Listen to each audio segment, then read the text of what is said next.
Dr. Oba Tashaka Show. Free your mind, and the rest will follow. A show for all who are on the journey to discover the truths about their identity, history, culture, politics, spirituality, and family relationships.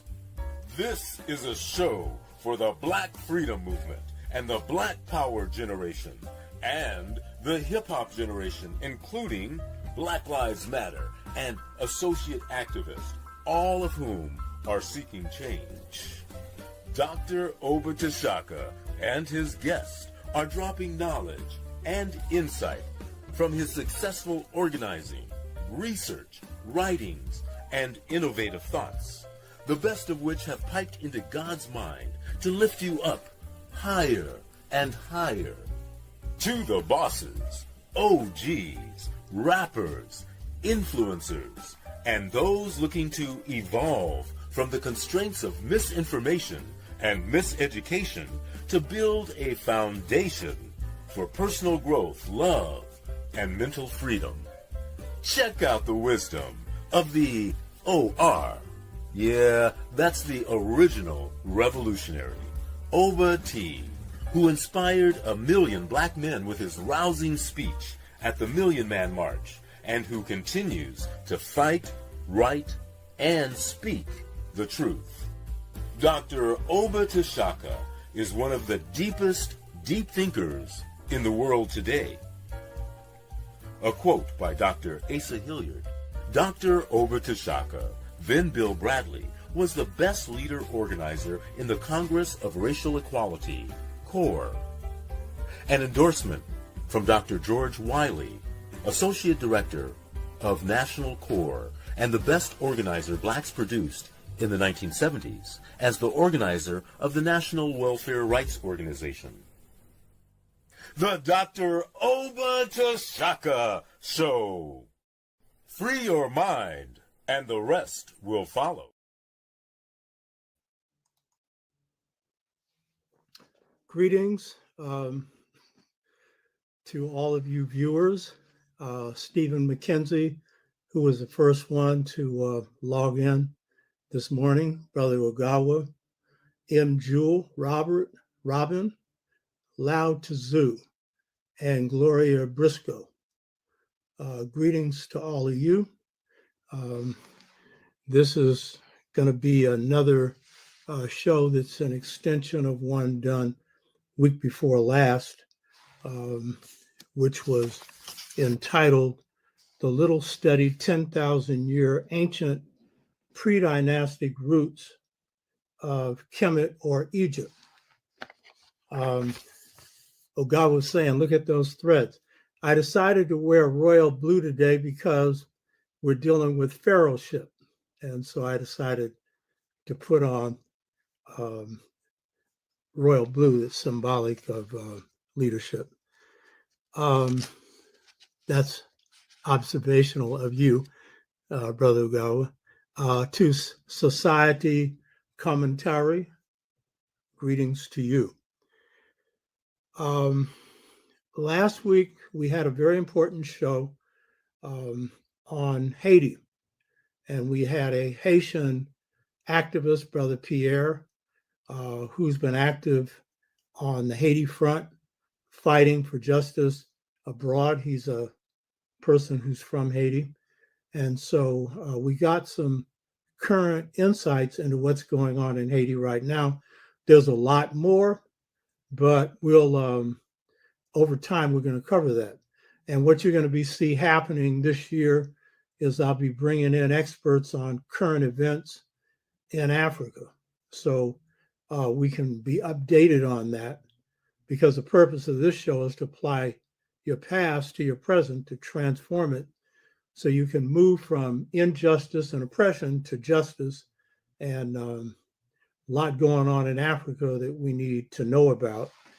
And you always, as a African, wherever you are in the world, especially if it's outside Africa, you need one foot in your reality and the other one in the African reality, whether it is Africa or the Caribbean or South America or Europe or the South Pacific or Africans in Asia, wherever we are in the world. So this show is about that. And I thought that you got some very interesting insights from Pierre on a lot of things that are not generally covered in writings on Haiti, one of which is the role of Haitian women, and showing that they were among the fierce fighters of Haiti, and they were the fiercest. And then he also told you that Toussaint's best general, Dessalines, who was a true revolutionary, he was trained by 2 African warrior women. And they were not working in a slave kingdom, as this film that you recently had, raised up deliberately by the filmmakers. They said, we knew that this civilization engaged in slavery. That's why we wanted to raise it up and then try and present that as heroic. When African women, because of the basis for just societies, which is male-female empowerment, it dictated that women would be taking part in everything, not on the same level as men when it came to warriorhood, but those that wanted to could, as it was true of education and everything else, because these societies come out of balance. So there were a lot of interesting things brought out in that presentation. And the Haitian people are really being messed over by this government, by the Western world, and too many powers on earth. And we need to give them support. So that was the point of having Pierre Lebossiere on to discuss that. And so you should be following Haiti and give them support. And he gave you a site to go to where you can tune in to meetings on Haiti and also provide material support to them. They need it. So the last show 2 weeks ago on the little study, 10,000 year ancient pre-dynastic roots of dynastic Kemet, that was focusing on a subject that is generally not addressed deeply by African historians as well as European, but I'm not interested in them. And so usually the focus is on dynastic Kemet starting at 31, 32, 3300 BC. And that's important. And there's a lot of information on dynastic Kemet. There's a lot more we need to discover. But all the elements of dynastic Kemet, which is unified in that 31, 32, or 3300 BC, all of them except pyramid building had been formed in the ancient period, going back 10,000 BC. So, as I pointed out before, John Henry Clark, Asa Hilliard, and others, we would have discussions on what was the greatest period of Kemetic civilization. The majority of people focused on the 18th dynasty because that's the period of power, where Kemet is now engaged in what Sheikh Anta Diop called defensive imperialism. They had been invaded by the Hyksos, and so what they then did after throwing them out, because they occupied northeastern Kemet for 150 years, the Kemites carried out attacks in Palestine, the place where they came from, but they didn't set up permanent colonies. But that was the period of defensive imperialism. And then some would talk about the 25th dynasty that John Henry Clark characterized as Kemet's last walk in the sun, where blacks were still ruled by Ethiopians, Pianki and others. I always said I don't know how you can say that. Everything was created in what I call the period of the Anu, or the great ones. I've renamed this period, but I'm using the name that the people gave themselves. I'm not inventing this. If you ask them, I'm almost certain that's what they would have called their period. The historical period of the great ones, and what great achievements they made. The highest level of civilization, particularly on the level of technological achievements, because the Chua innovated a lot of things in the technological areas, but they had the highest achievement in terms of civilization, which is the real definition of civilization. And I reject the idea that you confine the definition of civilization to ones that are urbanized. And for the West, generally killer cults, warlike societies. And that for them, the only basis for civilization is stratified societies. And here we'll be dealing with a stratified society. That is levels of structure, kings, priests, farmers, artisans, a host of others. But civilization is much more than that. And when I put out my book, which will be my 9th book, which I'm doing research now on I don't have a title for it now, but it'll be dealing with the Chua Foundations for World History, where I cover the history of the whole world, and it's a whole new perspective. If you read the book, The Integration Trap, Generation Gap Caused by a Choice Between Two Cultures, I lay the foundation for that. I give you the perspective for a new framework for world history. And it's when you put the Chua into the picture that you have that new framework. They've been left out. And they had the largest civilization in world history. They're the world's first people. They were everywhere. So I don't think that the notion of civilization can be restricted to, limited to, or primarily based upon stratified societies, and in the case of the West, warrior societies. And that's generally what they do.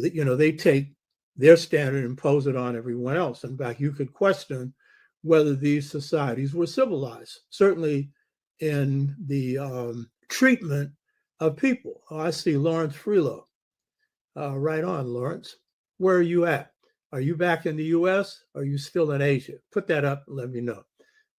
Lawrence is a former student of mine, and he's the one that's got a lot of this stuff going here under the bottom of the screen, and done a lot of this stuff along with Brother Ugawa. And Ugawa's been working his butt off for this show. So Kemet certainly not only fits the description of civilization, but the highest civilization that the world has ever seen when it comes to technical achievements, and a very high level when it comes to civil behavior and civil society, though nowhere near as high as the Kemites. And as I've already demonstrated, Kemetic civilization's origin is owed to them, the Anu Ausar. And somebody, I don't know if it's sinking in yet, at the end of the show, they said, oh, Shaka said the Anu Ausar. Well, you see that guy right there with that little staff? What is he? He's Chua. Those 3 registers up there that I've discussed before means great ones. And with his left foot forward, and I'll talk about this staff of authority later, he's a governor of a UO, U-O, which means a state, like California and Kemet. And they spread all over northern and southern Kemet in the ancient period. Starting around 10,000 BC. They didn't have it set up at that time, but that's their beginning. Jop and Theophilo Benger presented this as the best proof of the Black origin of Pharaonic Kemet. We're going to be talking about the Pharaonic system today. And so look, but all they cared about was he's Black. Well, he's clearly Black. But This little guy who's Anu, A-N-U, he's a Chwa, little guy. You see him? Huh? And this is also Meta-Netra script. And in Abinga's interpretation, he's come to the palace and the temple of Hamen to worship the god, the one with the two ears on the side there. That's Set, because in pre-dynastic Kemet, or the period of the great ones, Set was the netter for Pharaoh. And the dynastic period, Horus is, So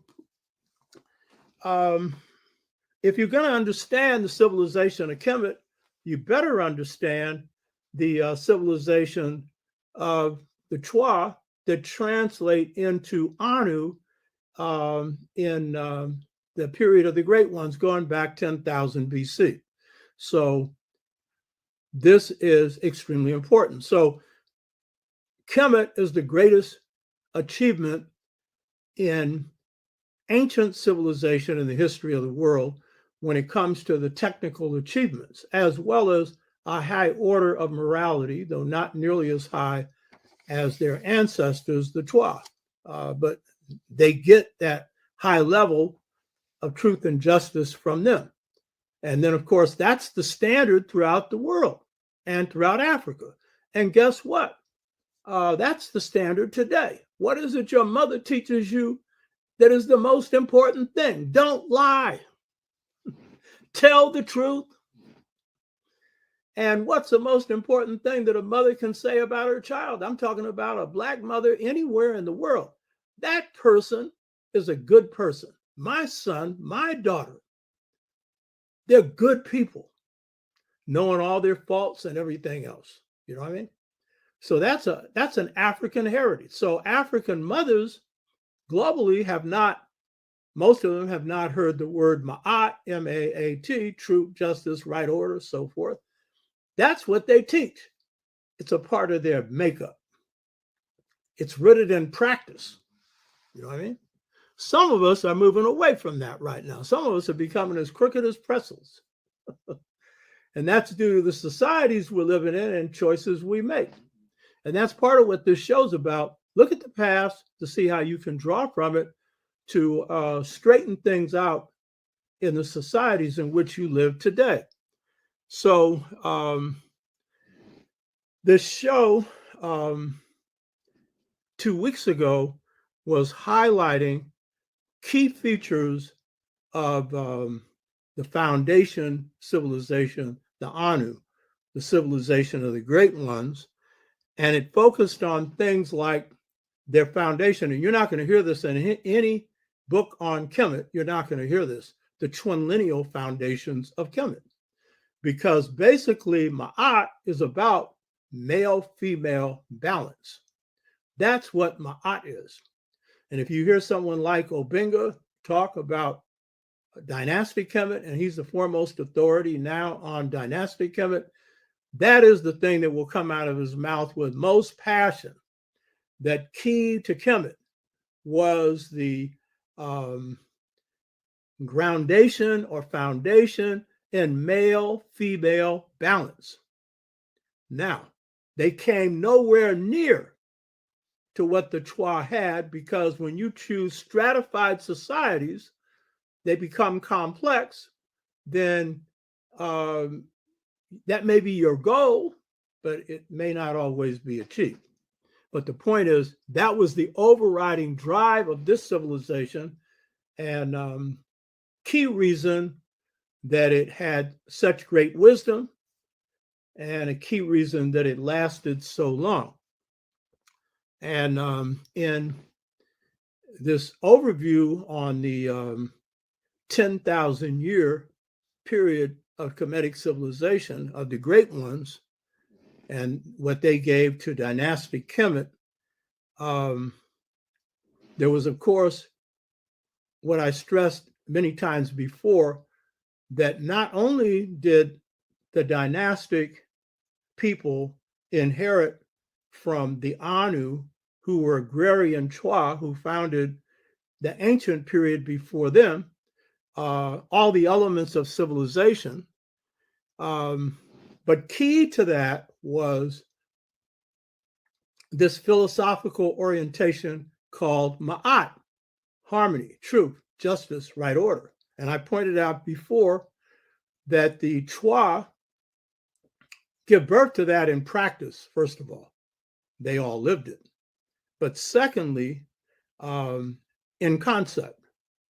And so the root of Ma'at is Masuri, Maassouri, a Chua word that means straight, upright, and just. And as I pointed out before, I'm not a linguist, so I always run this past the linguist, and I told Obenga this, and he said, yeah, he had no problem with that. See, Obenga, as well as Diop and others, did not make the mistake of just focusing on Kemet. They understood that Kemet was a part of Africa.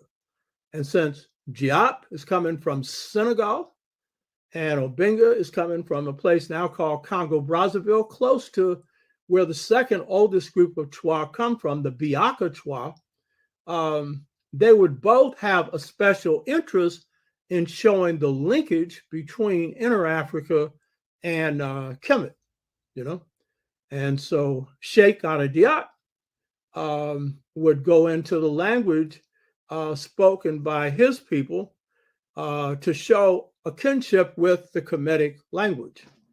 And Obenga would do that because he's a linguist, as well as other cultural aspects of African civilizations as they apply to Kemet. And I'll be doing that today in discussing the role of Osiris or Ausar, the correct name, and the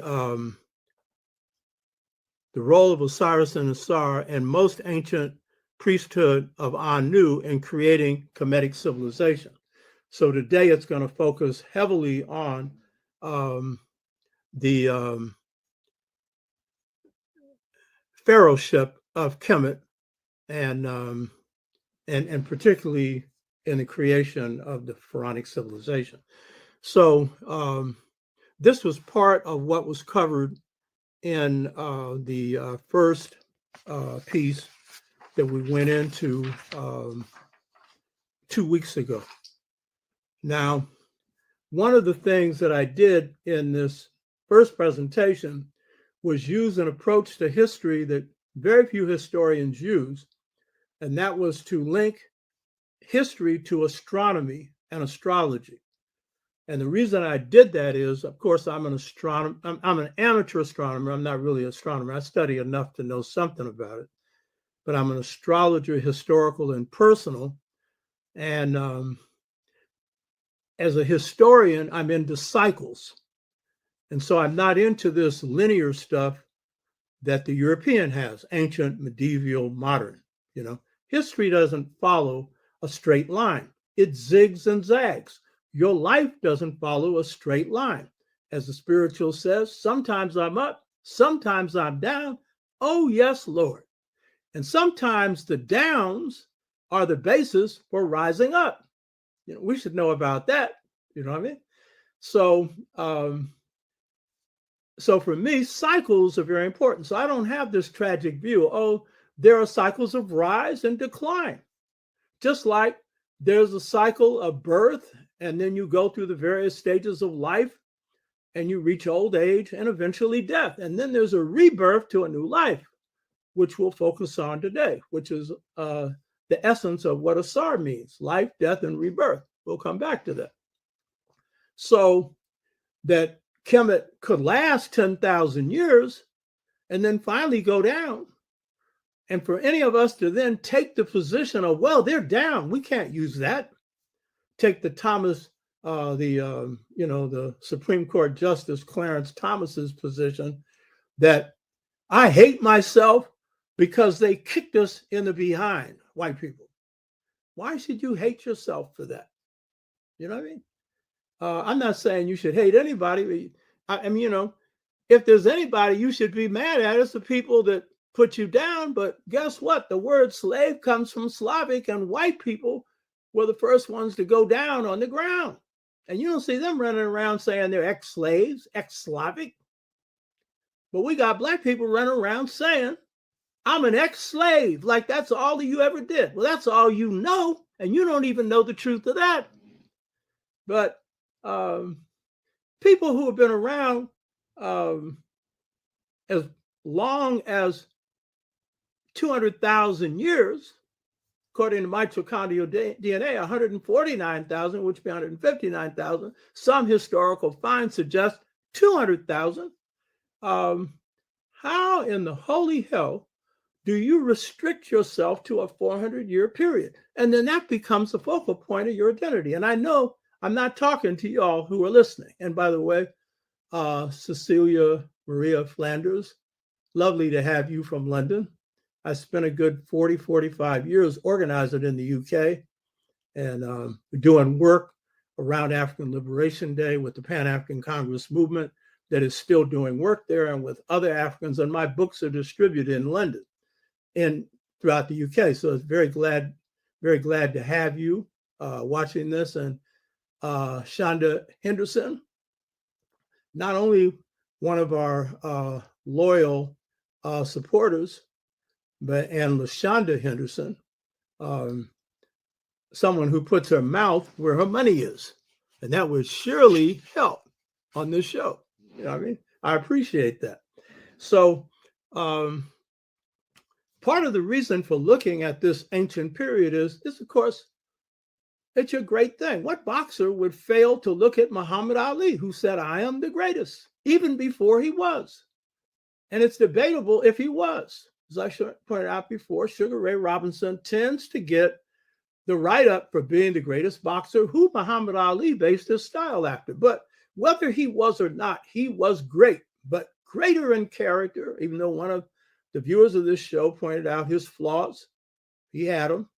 And that's what really made him great. And that's what made Kemet great. And that's what makes you great. When you leave this earth, you're not taking nothing but your character and not your reputation, because that can be gossip, chit chat, chatter. But what you actually did, that's all you leave. And that is the essence of what is important in life. So the Kemites had this high level of civilization.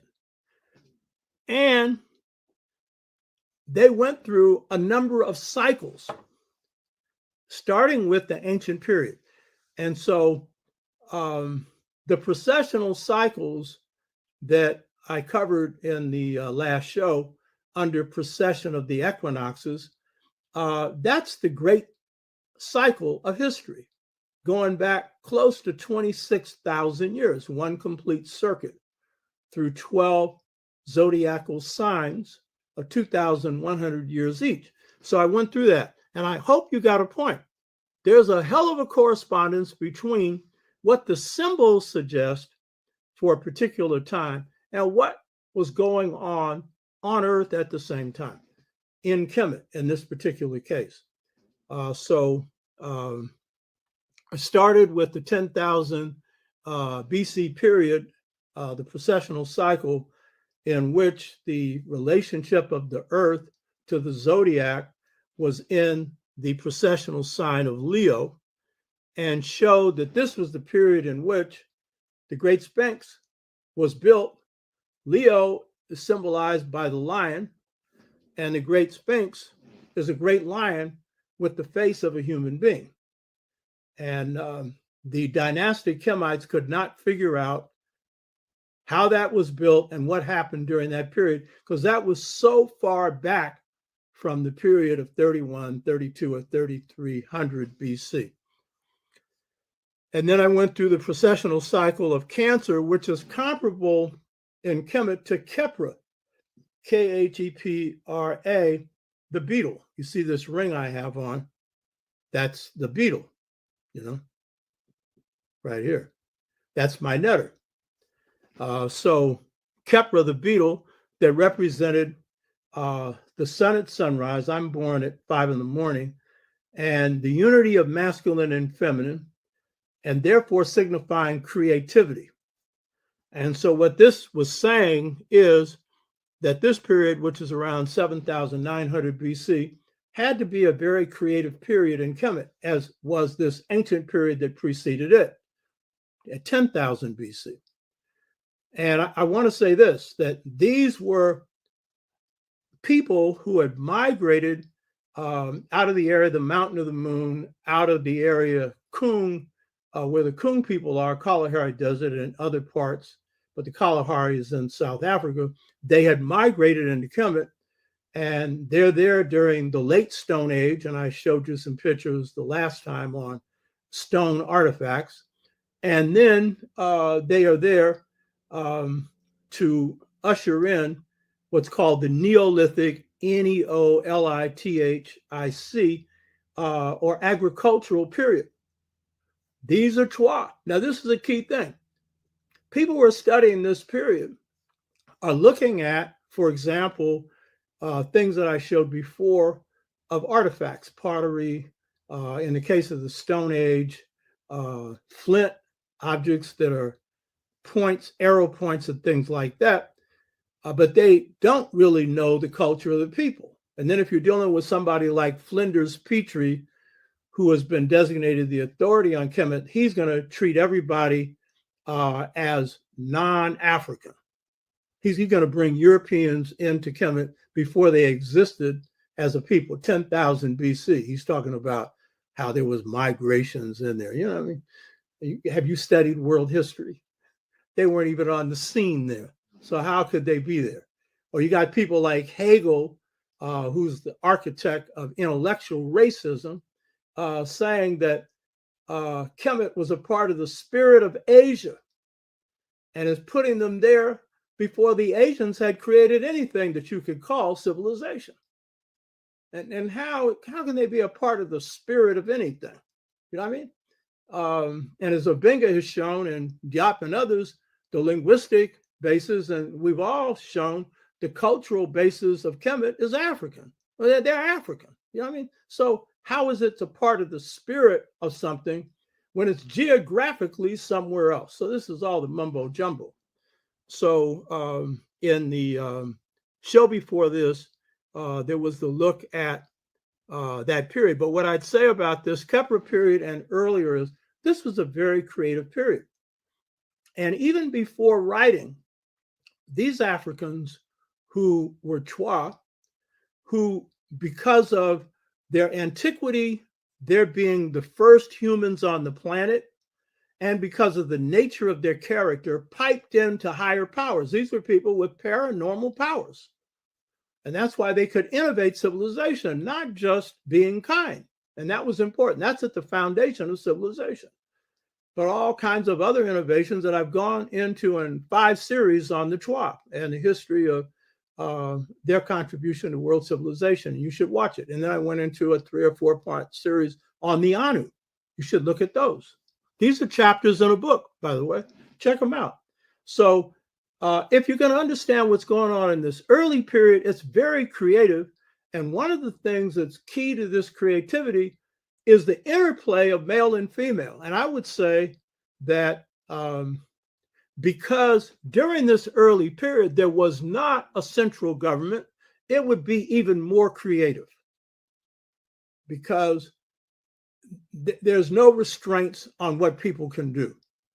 And so while Pharaonic civilization emerges, and it's a very important contribution that Kemet makes, what we know about the Twa is that they were the most creative people, not just the first people, the most creative people on the planet for a lot of reasons and innovating things on every level. I've talked about a few of them: medicine, physics, astrophysics, the idea of one God, but from a scientific perspective of the totality of forces, a part of which is distributed to everything God's created, right? Force.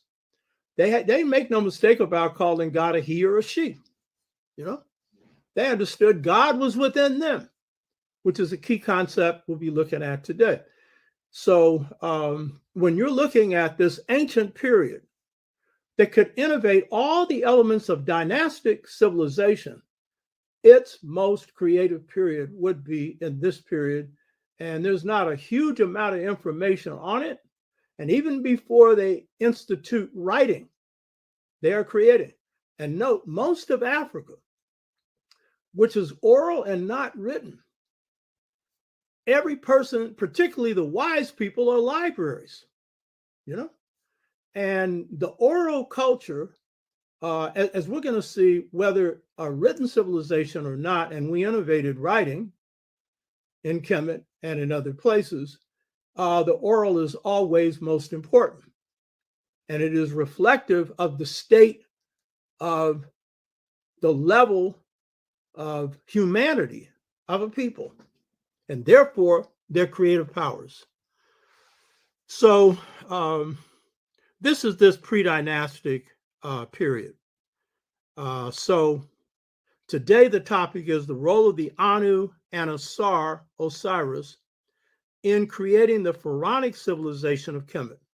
The role of the Anu and Ausar, which is the correct name that the Greeks called Osiris, in creating the Pharaonic civilization of Kemet. And this is extremely important. So this is going to be the central focus of this discussion. So this show is going to focus on and pay main attention to the central unifying institution of Kemet, the institution of pharaohship or kingship in the ancient historical period, showing how that institution then gives rise to the Pharaonic institution during the dynastic period, 31, 32, and 3300 BC. I see Hierheka here, Wolf Manlu, Sebrahu, Kusnaga, and others. Greetings. So this is the focus for today's show. I go where other people don't go simply because it'd be a waste of my time and yours to hear what you've already heard.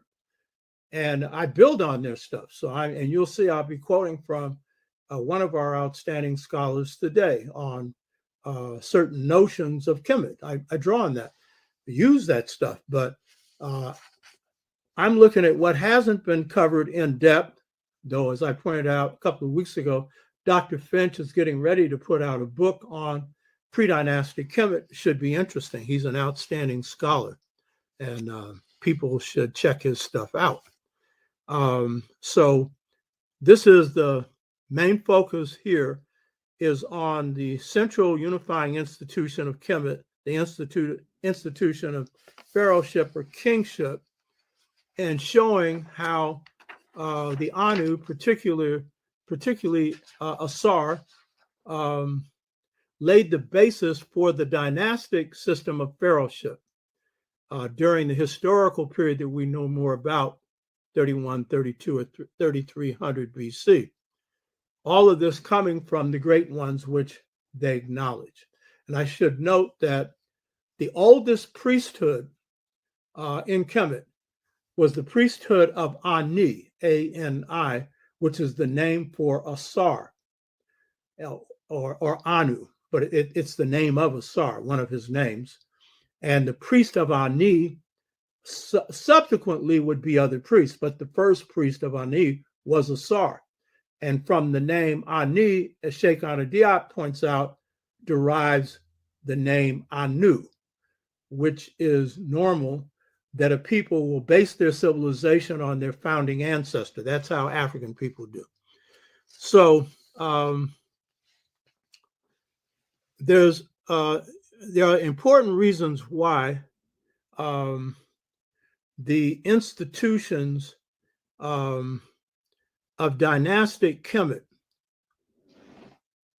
the most striking institution of all of dynastic Kemet, is the institution of pharaohship, and it comes from the ancient ones, the great ones, and particularly it comes from the Anu, the great ones.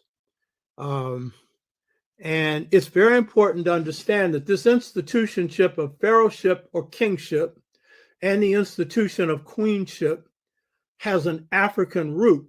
Now, the first root of this is Kemet in this ancient period.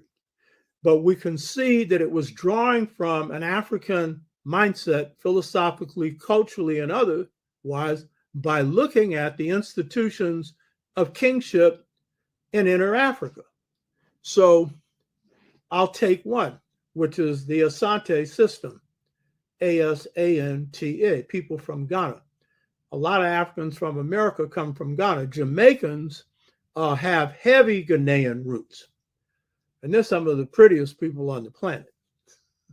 You want to talk about fine? My goodness. So the Asante have a system of kingship that I describe as the best man system.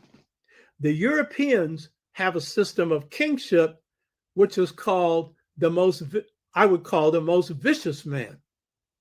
That's the one who got to be king in Europe, and often in Rome and places like that. And that was true of the Turks and others. And it doesn't mean that they didn't have some just qualities, but it meant that force and violence was key, because that was key to their culture. And you'll see some of us, when we're giving stories on Africa, we're having stories like how a king comes to power by challenging another king in battle. That didn't happen, because we had enough sense to know that while in the period in which there was war, one of the qualities of kingship or pharaohship would be bravery, as was the case among the Asante, or the Yoruba, or the Bambara, or many others.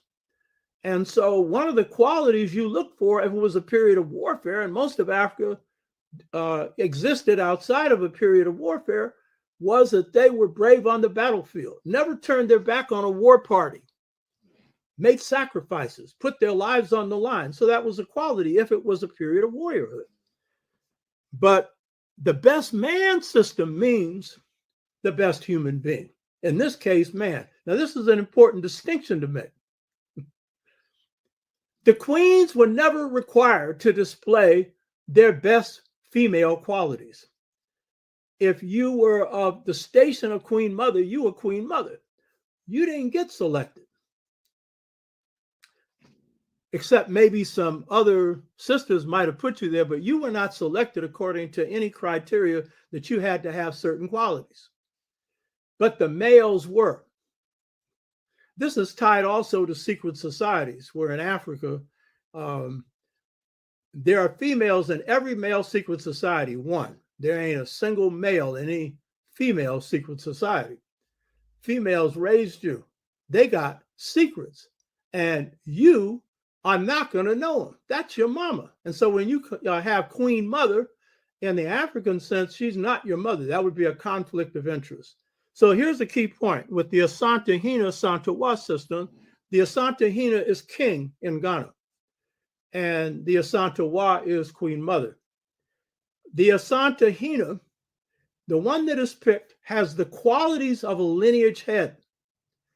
And a lineage head, who is called Opanyan, was once a female.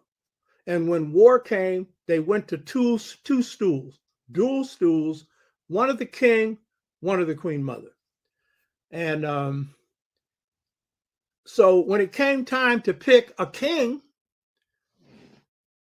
the same qualities required of the lineage head was the quality required of the king. And the council of the kings was made up of lineage heads. So what were those qualities? One that never cursed, one that never lied, one that never abused women, children, or any person, one who was honest, one who was brave, one who never in the course of their life did anything to dishonor them or their people. So this isn't like parliamentary democracy where you can get, some petitions and you can get some money and you can run for office. You had to be the best man, the one with the highest moral qualities, the best human being.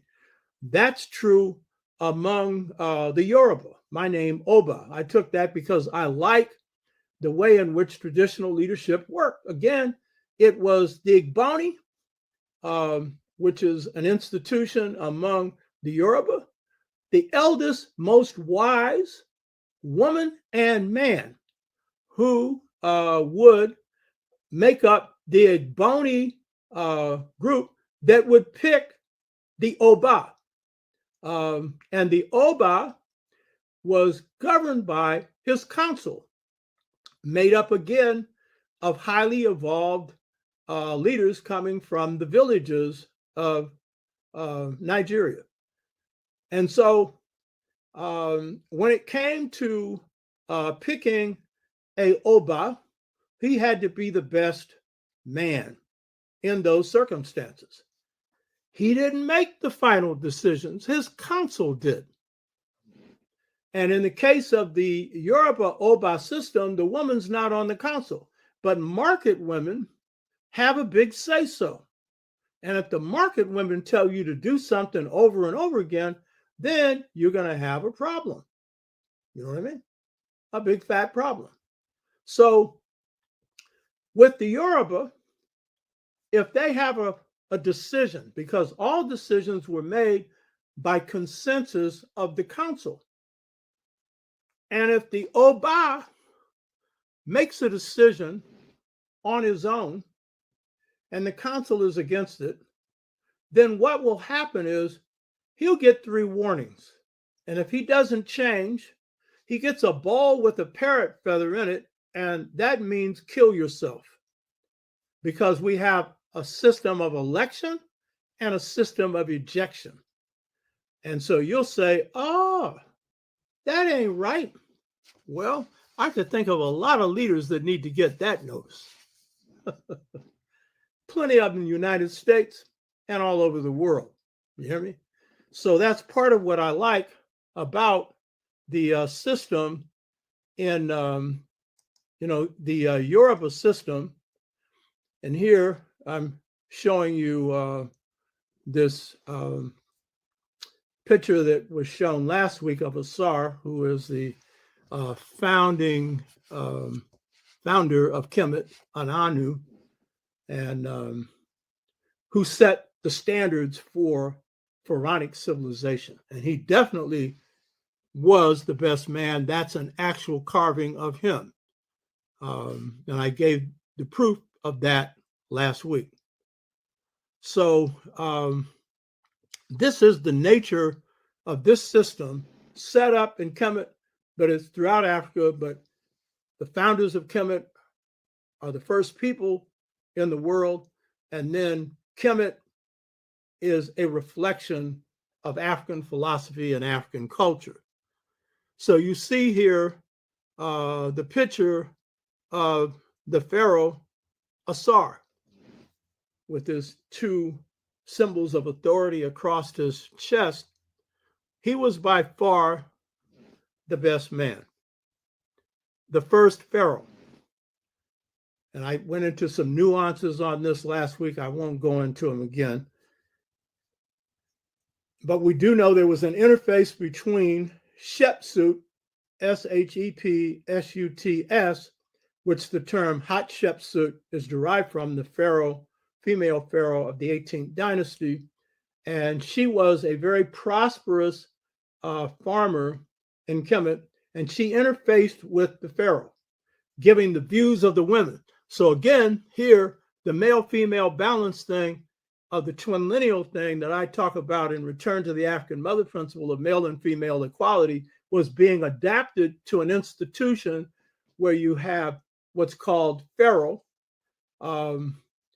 which is a male married to his sister, who, because she's the one that carries royal right. And I might say royal incest ain't good no way you look at it. So there's a compromise being made there. I know people don't like to hear any of this criticism, but it wasn't just Kemet. That occurred in other parts of the world as well. The Chinese, their first emperors married to their sister. That's a prohibition, number 1, you don't do. But there were various reasons for it, mainly that the male could only assume pharaohship through a royal woman. That was the main reason. But the key point is Ausar is in this tradition of best man. And I want you to look at those eyes. That's a very spiritual person there. Very, very spiritual. And if you look at him, if you have any sense for a feeling of people, that's not a being exuding force and violence. That's a peaceful human being right there. Look at him. That's the actual picture of Ausar.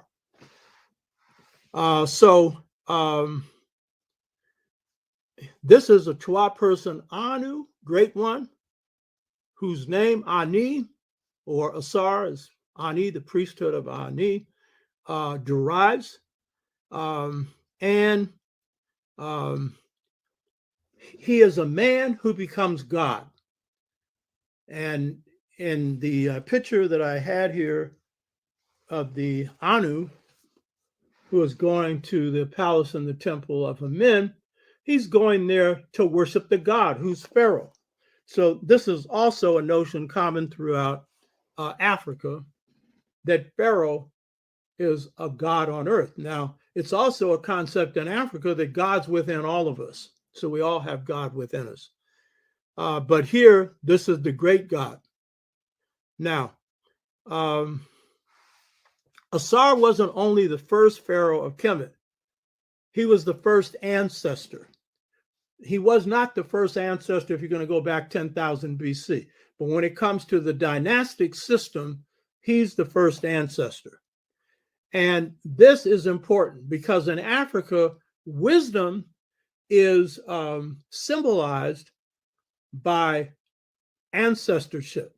And the first ones are considered to be the source of wisdom because they're the ones closest to God. So again, locating Kemet within the African cultural system among the Bambara, B-A-M-B-A-R-I, who come from Mali, they have what they call a chain of transmission. They're an oral culture. And so when they go back to the source of wisdom, they go back to the first ancestor among their people because they were the closest to God and they transmitted the wisdom that they had from God to human beings. And so in the Bambara educational system, when a person is being educated and their highest level is called Donikiba, that means a creator of knowledge. That in the African American system would be called an innovator. Or if you have an apprentice who's at the very beginning, because in the African system of education, the apprenticeship starts at age 21 and it extends for 21 years. And so when a person is citing authority, he will always say, according to my master, and will cite the master. So when Kemites talked about the source of wisdom, when they have a conversation, I've referred to this before, it's a common knowledge, with Solon, S-O-L-O-N, a Greek wise man who had carried out reforms in Greece, and he comes as a wise man, as an elder, they tell him he's not an elder. The Greeks lack wisdom because they can't go far enough back to tap in to great ancestors. And so the great priest that informed Solon of this traces his system back to 8,000 years, but knows it goes back 10,000. And Ausar is the source of this, the man who becomes God. As Pharaoh, man, God is Pharaoh. And then later, with his passing on to the next life, the God on earth, you know? Ausar is symbolic of this idea of ancestral wisdom that derives from virtuous character. Now, this is the key thing. In the West, wisdom isn't cherished that much. In fact, in the US and places like that, youth is challenged, cherished more than eldership. People are ready to retire you in a minute as soon as you get wise. You know what I mean? And so the value for age and experience, and then what comes out of that is not high, though they have some elders who are advising them. Too many of them that are running the ship don't know what they're doing. And of course, they've been miseducated. My book on Seba is dealing with this. So Ausar is the first ancestor of the dynastic system that I think is around 6,500 BC, because there are qualities of Ausar that go back to Shu Tefnut, the processional cycle of Shu Tefnut, which is the cycle of twinness. And I went into this last time. I'm not going into it. Those parallels there were striking. What was going on Earth in terms of twinness? Those of you who didn't see the last series should watch it. And what's, what coincides with that processional cycle. And what I didn't point out the last 2 weeks ago is that Ausar was known as the person in charge of the two treasuries, as well as the chief priest of Ani. So Ausar was worshipped after death and was viewed as a god on earth during life, because, as they tell you in the stories, he was an innovator of a lot of qualities of civilization. He took a lot of people who were in a rough state and civilized them. And then they say traveled to other parts of the world doing the same thing. And they said he always did it through persuasion, never through force. And he liked to sing. He had a sense of humor. So this institution of pharaohship is striking as the central figure of dynastic Kemet culture, because it is the most distinctive institution that the dynastic people inherit from the great ones, the ancient period that's incorrectly called pre-dynastic Kemet. And this then is the main reason, based on Ausar, the main reason is because it is tied to the best man, best human being tradition. And Ausar represented that.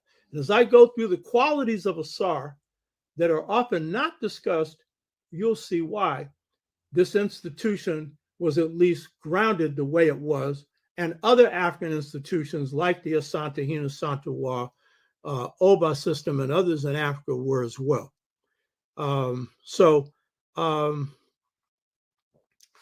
The Anu gave Kemet all the elements of civilization. One of the most important elements they gave is the Book of Coming Forth by Day, misnamed the Book of the Dead, because it was not a Book of the Dead. The idea of coming forth by day was the description of how someone who passed through judgment in the afterlife, when you die, your spirit leaves your body and you pass judgment before 42 assessors. And if you're judged just, then you come forth to the day, meaning you come forth to the light. Your little light shines and you become Ausar, in the sense that every person did that passed judgment. That is, your name, whatever your name is, would be Ausar in your name. And that means that you passed into the heavenly realm. And by the way, parapsychology confirms this. Parapsychology is the study of the spirit realm, because they've always got to have some funny name in the West. These are people who are expert on life after death. And they say the same things that the Kemites say, the Yorubas say, and everyone else says. And of course, one of these is that there is a realm of light. My sister was with my father when he passed. He was a very good man. And nothing but light was shining in that room. Nothing but light. Because when you go to this other realm, it's outside of space and outside of time. And instantly you're going through experiences. And one of the experiences that parapsychology notes, many have noted, is that the Ka, which is your destiny, your double, a spirit that looks just like you, is also your destiny and life force. It is your car that carries the record of your life. And instantaneously, there's a review as you're passing from the physical to the spirit, fully spirit state. There's a review of your whole life, of what you did. That's judgment. And the Kemites would picture it as a hall of 42 assessors, where you said, I did not lie. And it's called the negative confessions, I did not take another man's wife or another woman's husband. I did not steal.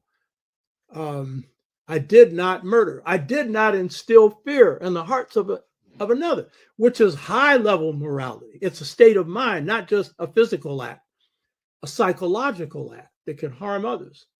And so all of this is happening. So that review, instantaneously, you get to see in milliseconds your effect on other people, positive or negative. And you get a weighing. And when the weighing is done, because I know it wasn't the perfect weighing that people portray it as, is you came out perfect and everything was all right. Everybody's in hell then. So if the balance shows the weighing, and we'll go into this at the end, you'll actually see the pictures on this, then you go to the realm of the light. And if you don't, you go to the other realm. And by the way, there ain't no devil, but that's a whole nother thing. I'm not interested in getting into an argument over it, but that's a Judaic invention, and Christianity and Islam picked it up. And, think about it. There ain't nothing all bad on this earth. And why would God have something like that? There ain't nothing. Everything's got some positive in it. But God rules both realms, that punishing realm and that nice realm. God rules both of them. Which means this afterlife, if it's hell, may not be forever. But it ain't going to be pleasure. You hear me? So that depends on your character. So the Egyptian book of coming forth by day, misnomered the Egyptian book of the dead. The original writings of this have been found in Thebes, Thebes, and it measures 78 feet by 1 foot 3 inches. It's the longest writing script that Kemet has. And it conveys the wisdom of coming forth by day. And it's particularly the wisdom of the priesthood of Ani and the wisdom of Ausar, and what Ausar represents. So what does the great book of coming forth by day say about Kemet's first pharaoh and Africa's first king? What it says about this pharaoh, this human being right here, is very important, because it really speaks to what's essential if you're going to have a good life on earth, if you have a system where you have any kind of leadership at all, and most societies do. So what it says about the first pharaoh describes the qualities necessary for a pharaoh or king who's viewed as an intermediary between heaven and earth. And so at different periods, you would say that the pharaoh was an intermediary between different gods. And at one point, it would be Ausar. At another point, they might say Ra, the sun god. But this notion is key to this idea that pharaoh is king, or king is God,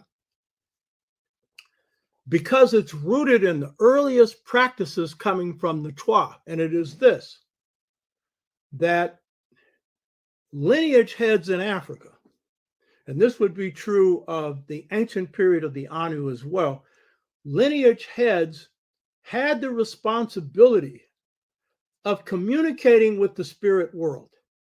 And that meant that they had to have certain qualities. So in the case of Ghana, lineage head opinion was called the first among equals. He didn't make decisions for the lineage, but he made recommendations. But the key thing is, he was a person of pure character. So the person picked had the same qualities of the Asantehene, a just person. Why? Because they had to be as good as possible, as truthful as possible, so they could be conveyors of the spirit. So that you got to understand, in ancient Africa, prosperity was viewed as being based on the ancestral spirits being happy with you. And that was based on you living a good life. And so in the case of the Twa, any people who come after the Twa, I had a series I dealt with how the Twa civilized the Bantu people according to them. And they said that the main thing they did in civilizing them, aside from teaching them not to have incest and everything else, and technological things and how to heal themselves and a whole bunch of other things, is they taught them how to contact the first ancestors who were Twa. And there was a ritual they had to go through, but more important, they had to have certain moral qualities. And so Pharaoh is the intermediary between heaven and earth. And so if people are going to prosper, Pharaoh needs to be just. This was the belief. And there's plenty of us who believe that a lot of stuff that's going on now is based on wrongdoing. People are paying back, you know. So here is the first description of Ausar. Check this one out. He is described in the book of Coming Forth by Day as, quote, the pure one, P-U-R-E, pure one. Look at those eyes right there. Those are spiritual eyes, but those are peaceful eyes. Y'all check out eyes. And this is a carving of him. And this, I pointed out in the last show before last, this is the way they portrayed the images of their great pharaohs, or all their pharaohs and great priests. And look at his eyes. So he's described in the book of Coming Forth by Day as the pure one. Now, remember this. The Twa, the Kung people, the first Twa people, they call themselves the pure ones.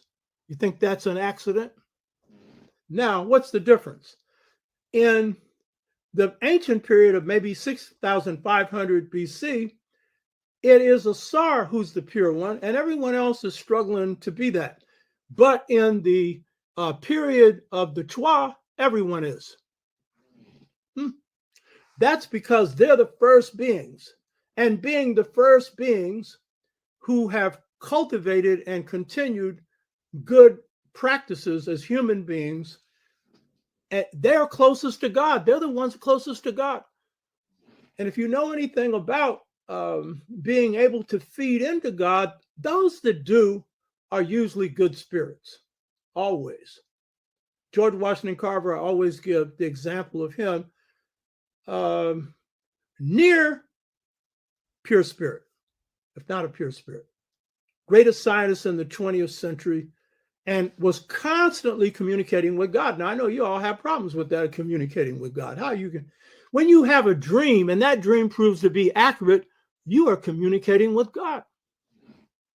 And when you have enough sense to follow it, you're benefiting from that communication. You know what I mean?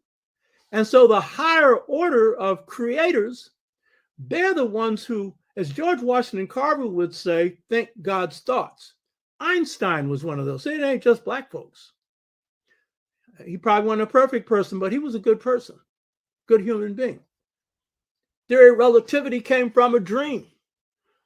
The inventor of the periodic table had a dream. He knew chemistry, but the logical mind will not give you whole truths of a part. So the theory of relativity governs time after the Big Bang. No physicist other than him got that, but he didn't invent it. He piped into God's mind and God revealed it. That's how it works. So all you running around here who, because you read a book and it said you can't see God and how can he see God? Remember, I gave you the example of Fool's Crow, the great Lakota holy man who lived to 99 years of age, upright, erect, and healthy until his last day on earth. His astral soul, which is the ba, the bird with a head, would fly to heaven when God summoned him. He was a great healer. And he also supported the American Indian movement, which was inspired, as the former minister of culture of the Black Panther Party, Emory Douglas, said, was inspired by the Black Panther Party. And he would leave sometimes for 3 and 4 days. Anyone that has astral travel where their spirit leaves their body and they see things knows that happens usually in the dream state, but some people do it when they're awake, but only for a very short period of time, because when the soul leaves the body, if it doesn't come back, you're dead. And most people are not on such a high order that they would either be able to do it physically, but more important, are on a mission in life where God would reward them with face time. And Fool's Crow had that. He had that. He actually went to the highest heaven, the heaven of the lights. And as I pointed this out before, but for people that haven't heard it, I'm going to say it again. He described God as a great white light. I've described my experience with the light.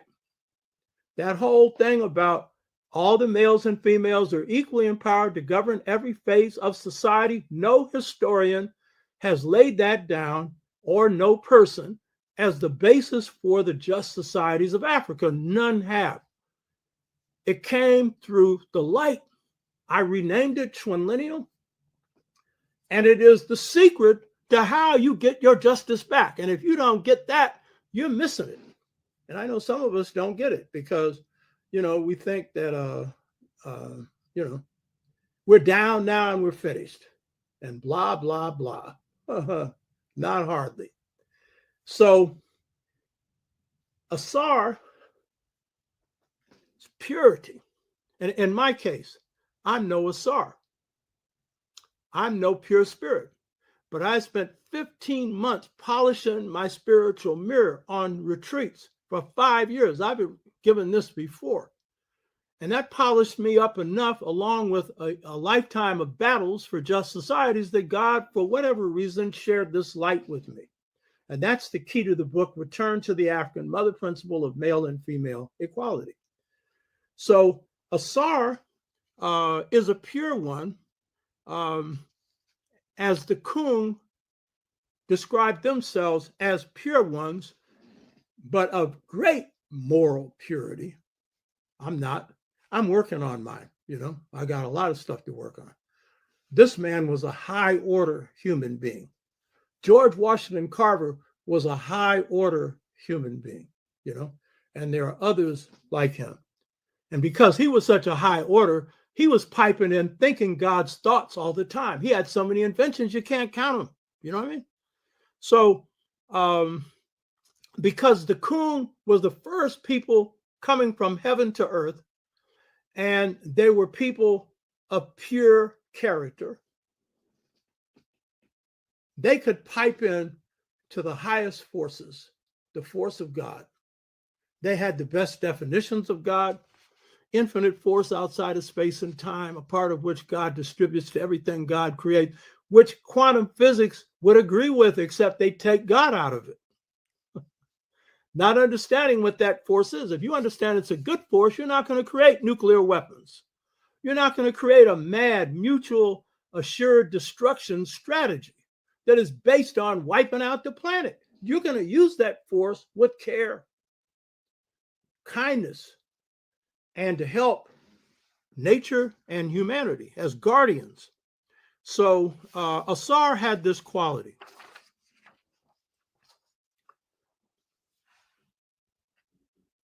When sacrifices were made to Ausar, now a lot of you are not into sacrifices. You've come out of the book, the various religions and stuff, though one reason why Blacks embraced Christianity is at the end of slavery, not during slavery. was because they had to make a choice of some kind. They needed a place where they could meet and have protection, and a church would be that.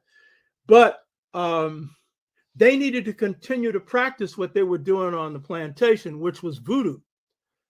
And that's what they dropped in the black church.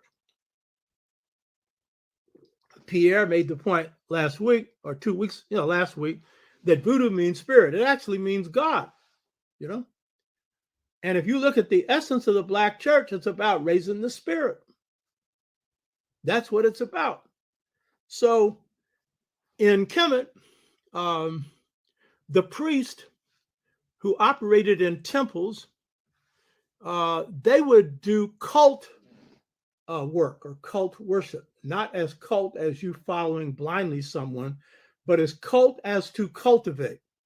So if they were to deal with Ausar, they would have a statue of Ausar. Inside of it would be a part of the spirit of Ausar. They would cultivate it, water it, pray to it, do various things, And so when they made sacrifices to a particular entity, a statue or whatever that had a spirit in it, they would make appropriate sacrifices. And so this is from the book of Coming Forth by Day. This is how Ausar was worshipped and the kind of sacrificial offerings given to Ausar. This is what the book of Coming Forth by Day says. All things good and pure, which are presented to my God of my city in the great castle of the black one right there, Ausar. You can see black. So what they're doing is, for the pure one, they're making pure offerings. Now, you call this religion. I pointed this out before. In African languages, there's no word for religion. No word. Religio means binding together Christianity with former spirit beliefs that Christians falsely called paganism, which was the Roman beliefs. And because they had these other practices that they put into the form of saints, you found that wherever you have Catholicism in the Caribbean or the US or South America or anywhere in the world, you will see what's called voodoo in a near pure form. And so in Haiti, they would hide their Lao, which is called Orishas, Orisha, or netters in Kemet, which are spirit beings that could be like Ausar, a human being that becomes a god, but not the god. Or it could be spirits that came to earth that have never been human before. And so under Catholicism, they could hide these African spirits. And so you could have a pure form of that. That's what you had in Louisiana. But in the Protestant system, what you had to do was get to the essence of it. And so the diviners were the ones, and the Obia, men and women, who were the spirit people in the Protestant countries. And that's what the African American dropped into the black church. So how was worship conducted? It was conducted through prayer. It was conducted through singing. It was conducted through drumming in public, because inside the temple, the priest would do their own work to cultivate the particular statue, to nourish the spirit inside the statue. But once or twice a year, they would bring that being out for the community to celebrate. What is that called? All over Africa. And it is the form of worship in the black church, which you say we lost all our spirituality. It's called praise worship. And why is praise worship central to worship? Because when you praise through singing, dancing, drumming, and, a group of people praying in praise, then you capture the attention of the spirit. And so when blacks come out of slavery and they're trying to get blacks to get away from the voodoo that they were practicing, the blacks refused. They said no, because, and these were blacks from the AME church, these were white missionaries and stuff like that. They said no, because if we do that, we can't contact God. So that's what the black psychologists would call the voodoo in your IQ. And some of us get crazy when you say voodoo. It's nothing but God, baby. You know what I mean? Huh? So this was the nature of contact with the spirit. But it was through giving the pure spirit what was good.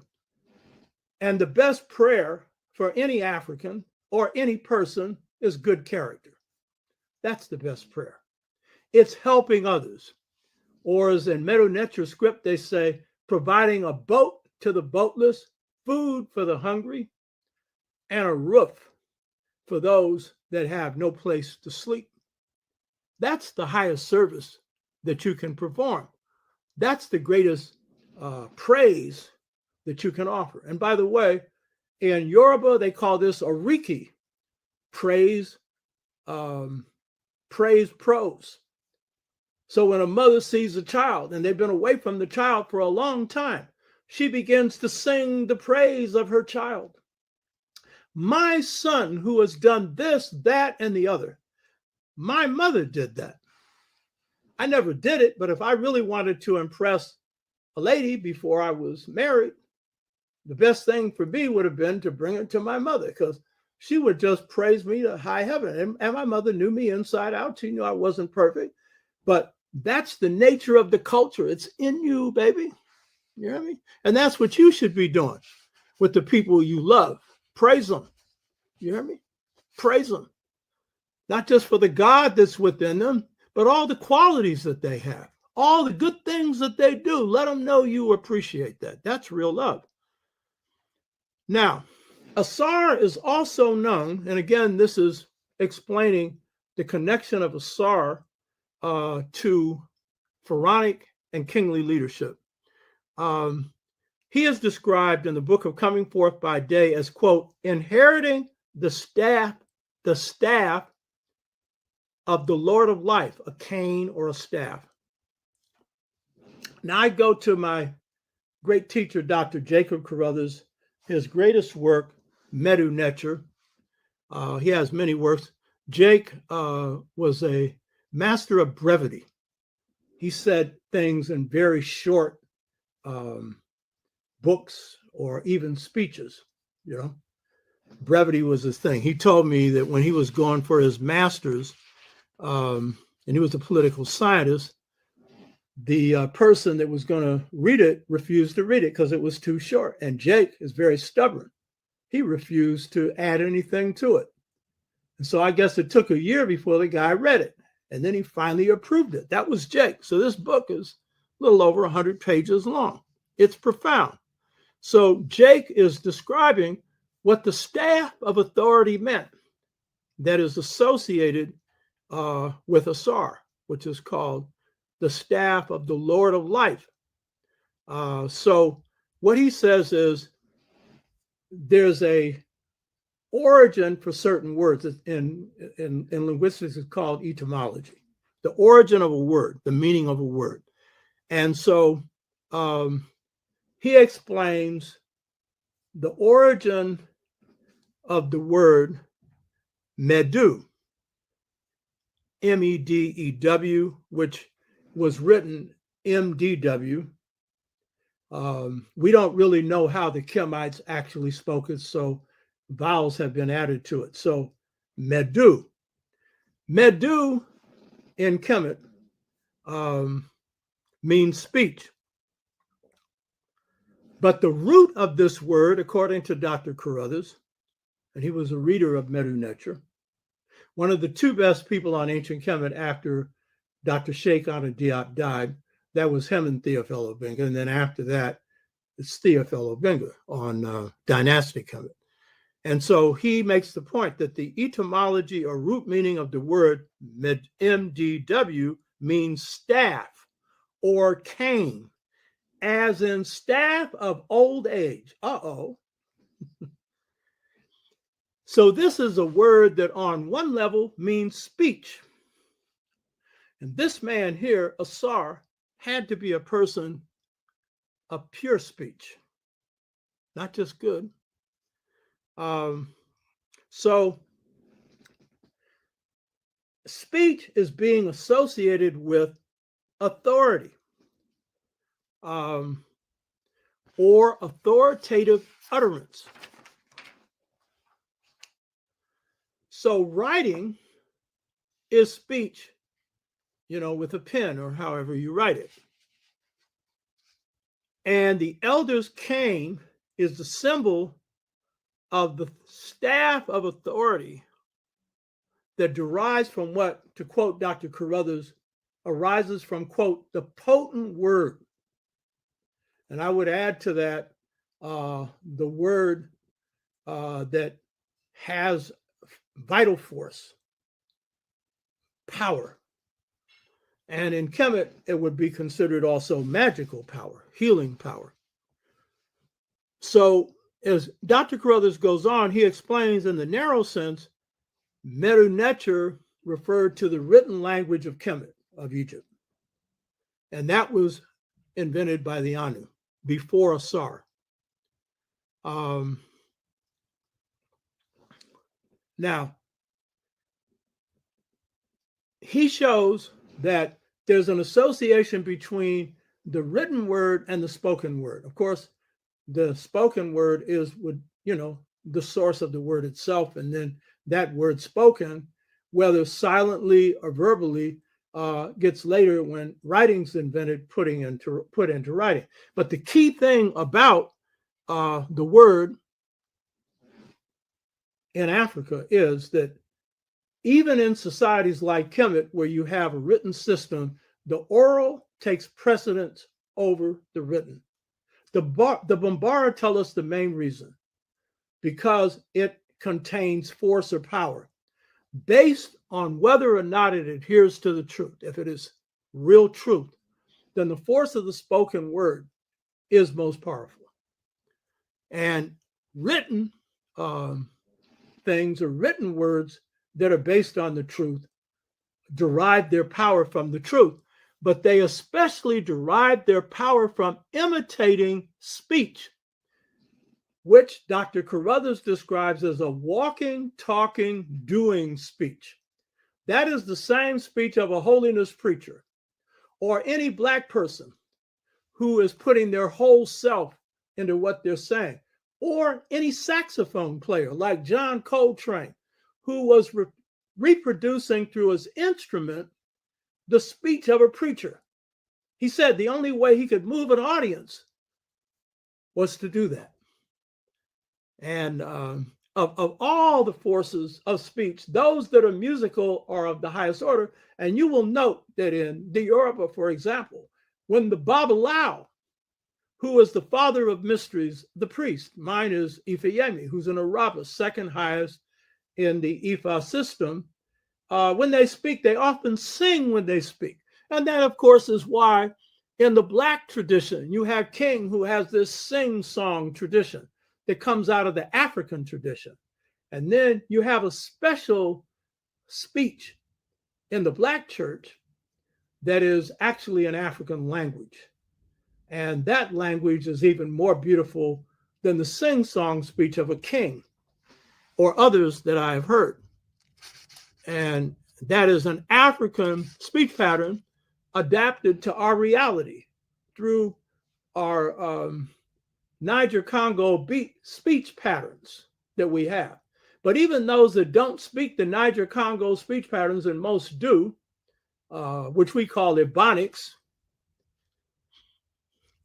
that sing-song thing is there. And they say, Ausar sang. His words were kind, comforting, and he converted people to civilization that way, So Dr. Carruthers makes the point that therefore speech for African people, and this is New African as well, conveys ontology, ontology, which means, what does it mean to be human? It conveys that. When you run around talking about, oh, slavery destroyed our humanity. Hell, if it did, you got more humanity than most people need or ever thought of having. That is the core of African culture. And it is the essence of this figure here, Ausar. Huh? I pointed out before, you could lose 90% of yours and still have more than every people on the planet other than Native Americans. You hear me? Huh. Humanism is at the core of your being. It's in your DNA. It's in your cellular memory. It's in your cultural core. Kindness. Blacks survived without an acre or a mule by helping each other through kindness. You hear me? So speech, which the staff of authority signifies, speaks to origin, what it means to be human. And speech speaks to metaphysics, which is the origin of thought and things like that on the spirit plane. So this is the basis for what the Dogon call deep knowledge. Dr. Carruthers calls deep thought, and most people call philosophy, all of which is spirit-based. And this is the key thing to understand about Ausar and everything else. As intermediary, he is an intermediary contacting the spirits and based on his good character. And when you have a Babalawo who is good, a priest who's good, then that person, their skills are based on training, but they're based on good character. And they're able to do things, see things that you normally could not see. So speech, therefore, is profound. And it is through speech that we convey our thoughts and everything else. So on the deepest level, Medu Neter, Medewnettcher, is God's speech. It's the speech of God. And Africans believe, most people believe, that God is the source of speech, the source of life. And therefore, our ability to speak comes from God. But that is called Medu Neter, Medewnefer, which means human speech, good speech that tries to approximate God. And so you'll see in African linguistics and African speakers, you don't hear cursing. You don't hear cursing because the power of speech is its purity. And defiling it with curse words, weakens you. And then defiling it with negative words, the N word that I don't allow on this show. But it's not enough to prohibit a word. It's to prohibit the thought pattern. You got to be thinking African. You got to be thinking roots, not this negative stuff that a lot of us want to pass on as some great legacy, So this is the power of speech, and therefore the staff of authority that Ausar is associated with is an expression of his wisdom and is conveyed through his speech. So Ausar is the man who became God, both as Pharaoh. Pharaoh is the person who's also a god. But in the higher sense, as he passes on to the next life, he's put on the highest plane of the Netters, or the sacred principles, or the Orishas in the Yoruba system. He's on the highest level because of his good character, his wisdom, the fact that it's from his ancestors, the Anu, and him and those that follow him, that Kemetic civilization is based. And so this description that I'm going to give you of Asar is the most beautiful. And it again speaks to why Asar is considered to be the divine ancestor. And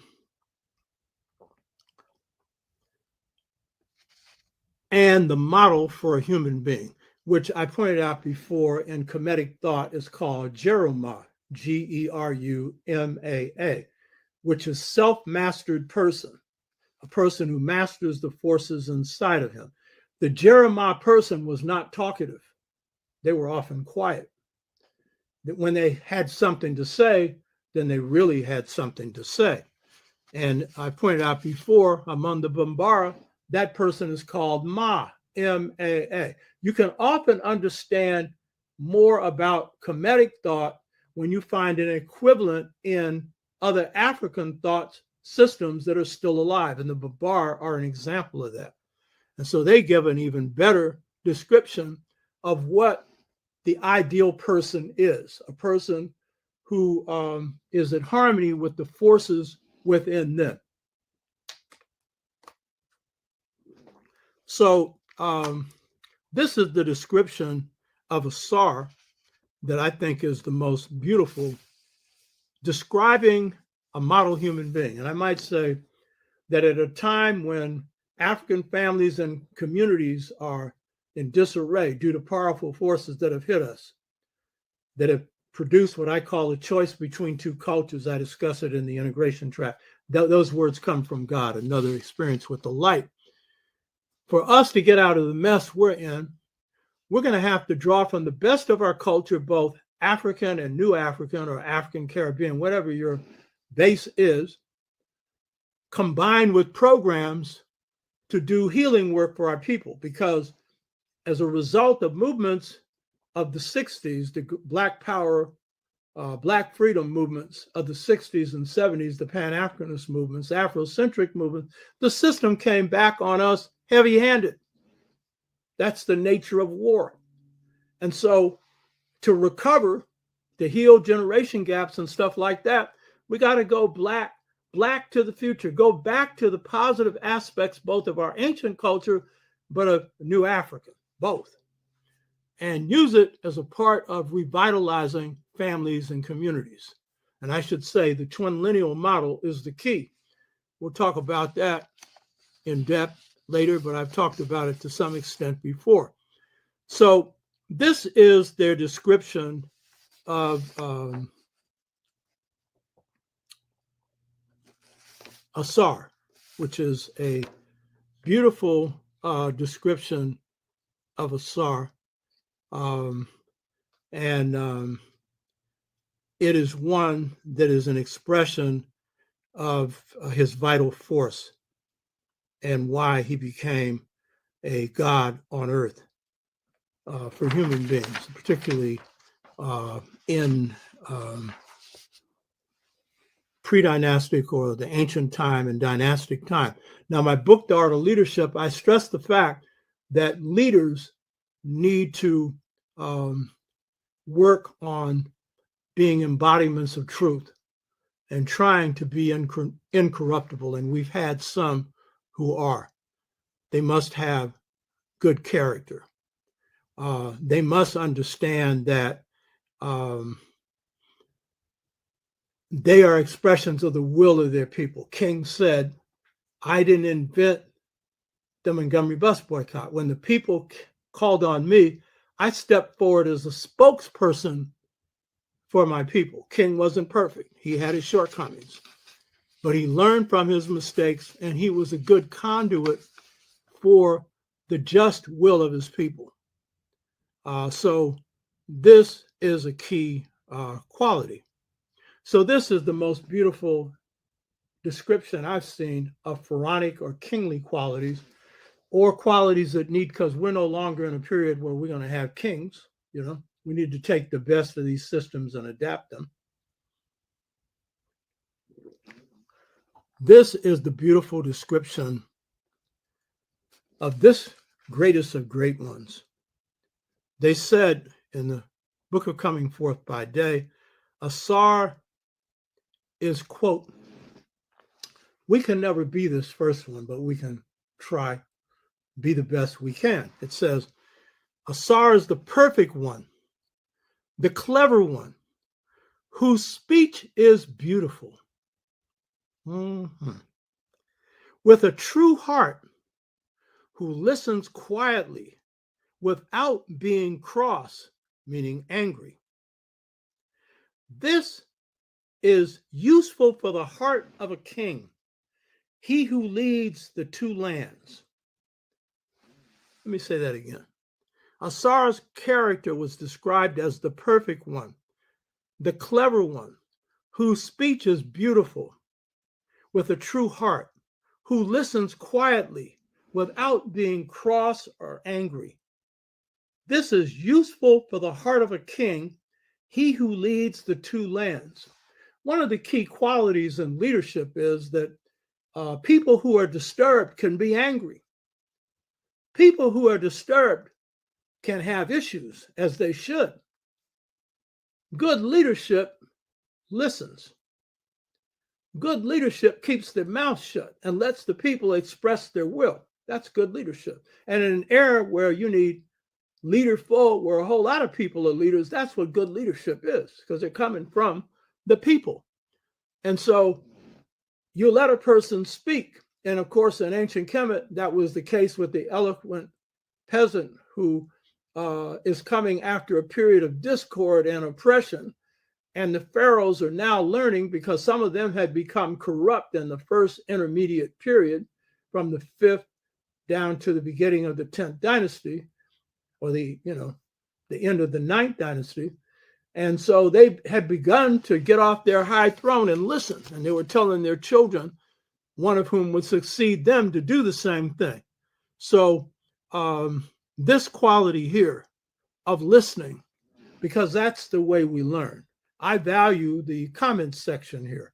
I wish that this was a thing where we could have a verbal interchange, which is our way, but it's the next best thing. That's why I do these shows live. And hopefully sometimes I get some light where somebody's got something where you really learn from it, or they ask deep questions. And deep questions are often very basic. So the perfect one, the one who's a pure spirit. The clever one. The clever one means intelligent, wise. And it also suggests that this is the one who can resolve problems. This is the one who's practical in their solutions. True of heart. In Kemet, the heart is described, the hati is the heart mind. That is where wisdom resides. It's both the intellectual side and it's the intuitive side. It's the combination of both. And it resides in the ka, but it's the hati, the heart mind. That is what is weighed at judgment. Not being angry and listening is someone who is a person at peace with themselves and doesn't take things personally. This is a self-mastered person. So these are qualities needed to rule the two lands. All pharaohs didn't have these qualities. Some aspired to them. Those that did were loved by the people. Now, Ausar became the symbol of eternal life and the judge of the afterlife. And we know the story that his brother Set said to have cut him up into parts, and his wife Isis, Set, was able to put every part together except the sexual part, meaning that he was put together spiritually and was restored to a rebirth, to a new life in the spirit world, and was symbolic of everlasting life, and was the judge for those who had passed to that realm. And pharaohs, in the beginning, the first dynasty, I don't know what the case was in ancient Kemet, actually claimed sole monopoly of eternal life, which was a joke. And when rebellion broke out in the 5th dynasty over oppression, one of the things that people fought for was recognizing that the recognition that they had eternal life. How can you take eternal life from someone? You know. So let me just show you. This is the processional cycle that we have based the analysis of the procession of the equinoxes. The Chwa, which we discussed in the show 2 weeks ago, who are the Anu as they move into the Nile Valley and are the foundation of Kemetic creativity, humanity, civilization. And of course, this is the map of Kemet showing you upper and lower Kemet. And the area there you see Nubia was a part of the Anu civilization, both lower, and you note lower is upper because of the way you come down in the Nile, and upper is lower geographically. And this is what we covered last week, showing you how precession worked, the Earth spinning in relationship to the zodiac, and one complete spin, 26,000 years. And each cycle of it going through a sign, you know, but backwards. That's why it's called precessional. Now, when you have the Anu, they are ruling 2 lands, and Ausar wears the 2 crowns. But what you'll see with the figure that's on the top, the very top, that is the last of the Anu pharaoh, Scorpion. And you can see he's African. And he's the last one to follow the Set people. The person in the middle is Menes, the first pharaoh of the first dynasty. You will note that they're both African. One is a little person, the other one is a larger person. But the point is that there is a struggle that occurs towards the end of Anu rule between the people of Set and the people of Horus, and the people in the middle went out. And that's dynasty Kemet, but they're black. Now, this is some of the pottery discovered at Kutzel, which is a site in Nubia about 300 to 400 years before 3100 BC. Now, this pottery is very similar to the pottery that I showed you 2 weeks ago of the Anu period. Very similar, including the ones that's decorated. But the shapes are the same as going back 9,500 BC.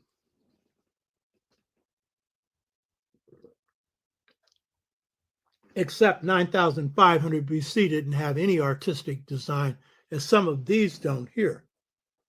Same shape, though. Now, to the right, what you're seeing is some of the animals of ancient Kemet. Now, by dynastic times, those animals are gone, you know. I showed you 2 weeks ago slides of the animals in ancient Kemet, the same pictures. So what you're seeing with the finds in Kutzel is the same work that you find in the cave so-called art, which this is spirit art here. It's really not art, but that's what we call it, that has the power to attract forces. All African traditional systems are like that. So this is the same as you'll find 9,500 BC. Now, this is the great find at Kutzel, a couple of hundred years before the dynasty of Menes. And you'll see on my left, probably your left, one that has a pharaoh's crown. And over his head is a bird. Now, this is telling you something. Most scholars who have read this don't see any point in making this distinction. But the people, and this is a find made in Nubia, The people of Kutsul were Nubians, and originally Nubia was a part of Anu civilization. And they were Set people. So you saw the bird that is on the cover of this book, the one where you see the ears on the side there. That was the symbol for Pharaoh. But dynastic Kemet, it's Horus. And this period here in Nubia, it's Horus also. That's Horus over the head or in front of the Pharaoh. So what this means is there's been a transformation where you have the presence of Horus African people among the Set people. And so this is where the struggle really comes from. So the picture of Scorpion is defeated as the last of the Set dynasties by the Horus people. Now this was a pharaoh of the second dynasty. These are pharaohs of the various dynasties of Kemet. And you'll see the figure of this pharaoh. Look at the nose. In most cases, these noses get chopped off. But in this case, for some reason, they missed this one. So this is a pharaoh in the second dynasty of Kemet. And then here,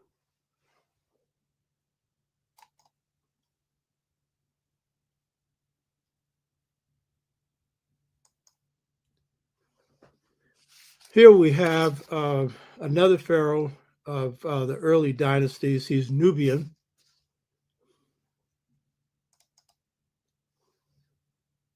And then we have another pharaoh of an early dynasty. You see where they knocked the nose off, but it's very hard.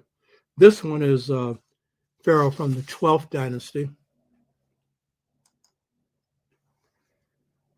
And then we have here King Amenemhet of the third. And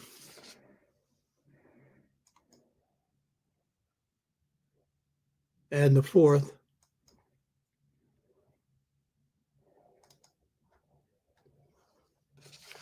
And then you have the great pharaoh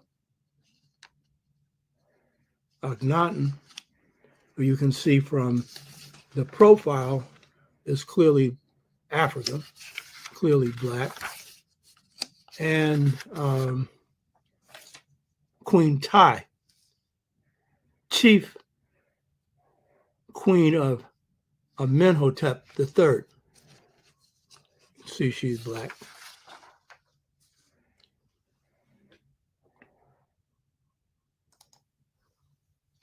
And then you have here the pharaoh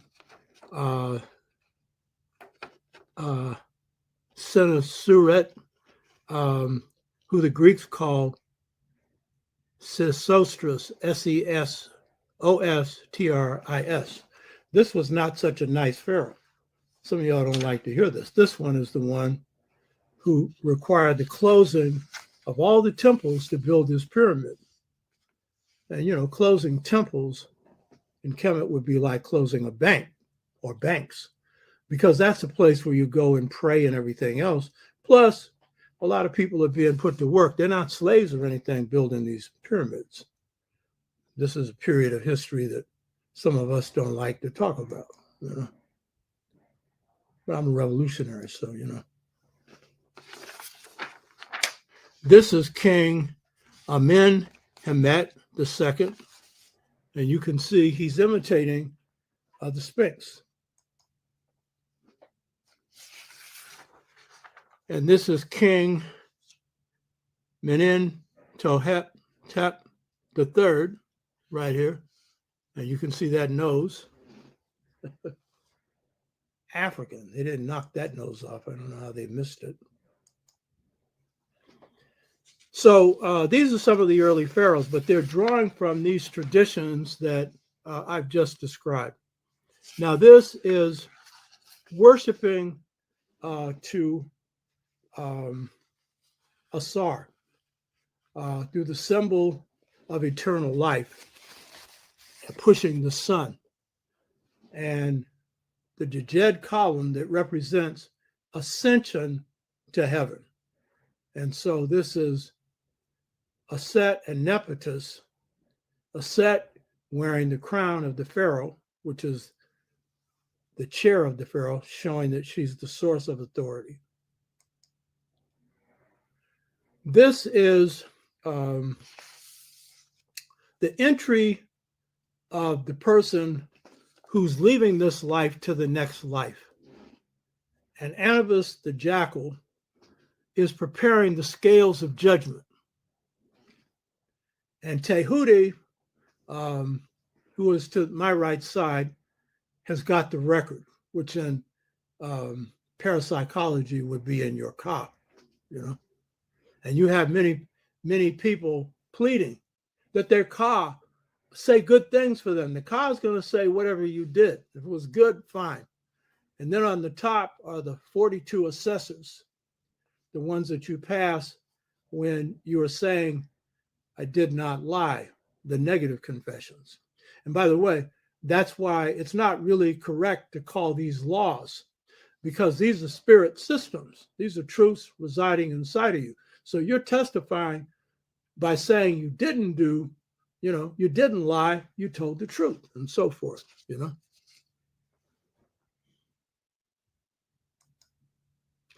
And this is where the person has been weighed, the one who's in white, and he's coming before Ausar and his two sisters, Nephthys and Aset behind them. And he's been judged just, and he can enter the afterlife and have a seat with the gods. So this is the most important thing about Ausar, is that he represented eternal life. He presided over judgment.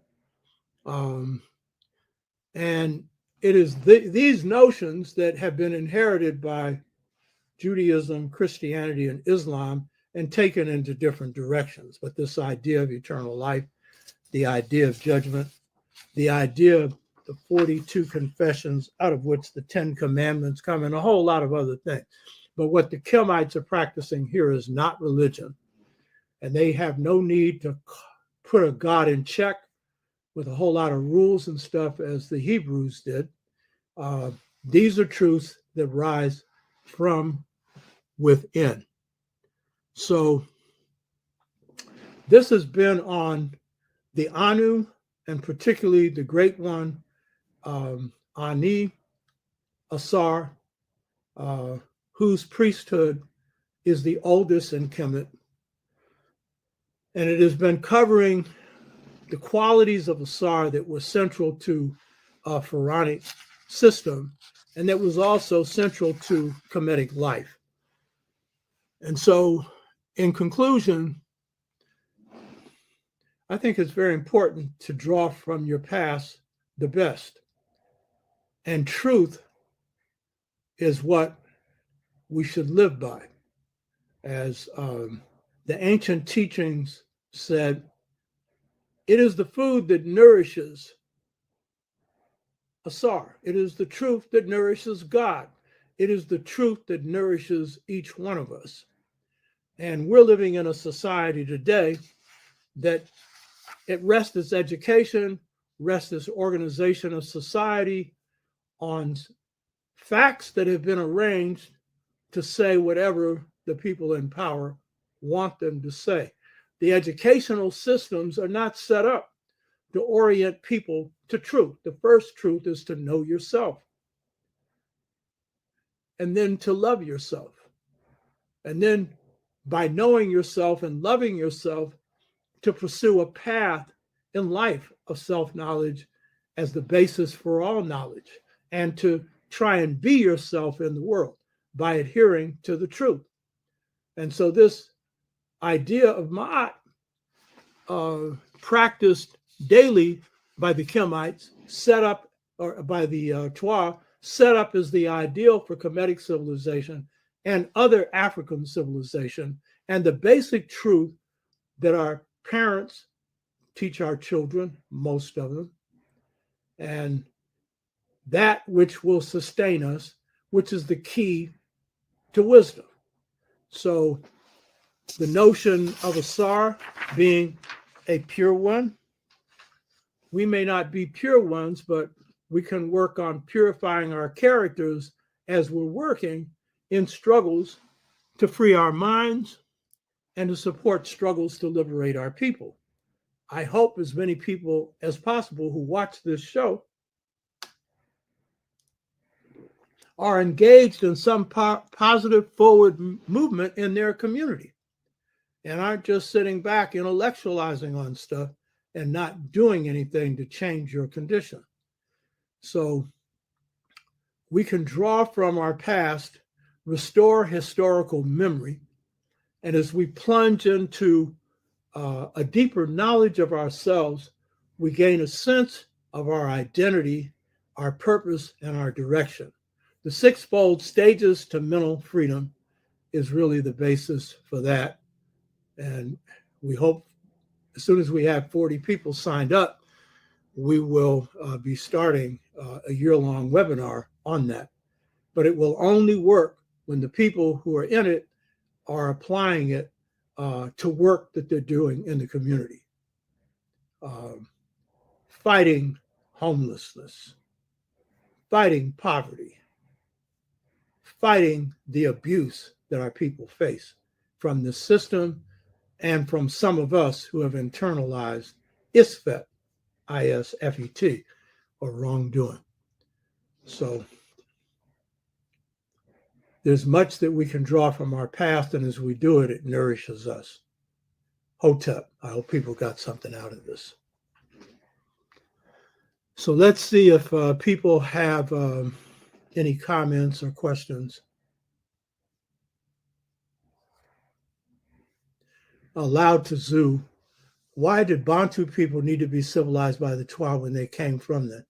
Did the Twa abandon those that came from them? I made this point before. I did one show was on African ancestral power and how the primordial Twa civilized the Bantu people. This came from the Bantu people.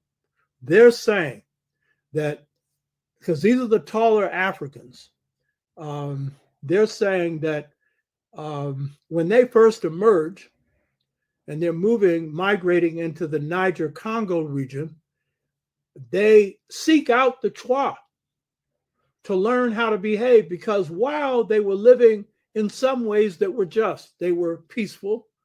Women had more say-so than men. They were in the early stages of agriculture, but they didn't know how to make fire, how to cook meat, and they didn't know the first thing about sexual relationships. So the Twa, I pointed out to you before, had to teach them not to engage in incest, teach them how to cook meat, teach them how to make iron, which was necessary for hunting and for agricultural activities. And so they said the primordial Twa were their guides and teach them how to purify themselves so that they could contact the spirits of the earth. So I think that some people who moved into the Nile Valley were the same. And so when Ausar is noted as the person who took people from the wild state and civilized them, he's not referring to Twa, because the Twa didn't have to be civilized. So this is the state of early humanity, you know. They were not the first people. So they needed to be civilized. They had some goodness in them. They had that balance that they had inherited from the Twa, male-female balance. But they were in a wild state otherwise. And the Twa were the masters. They're the masters of character as well as civilization. So they needed it. You know what I mean? We need it now. Huh? Oh yeah, you know.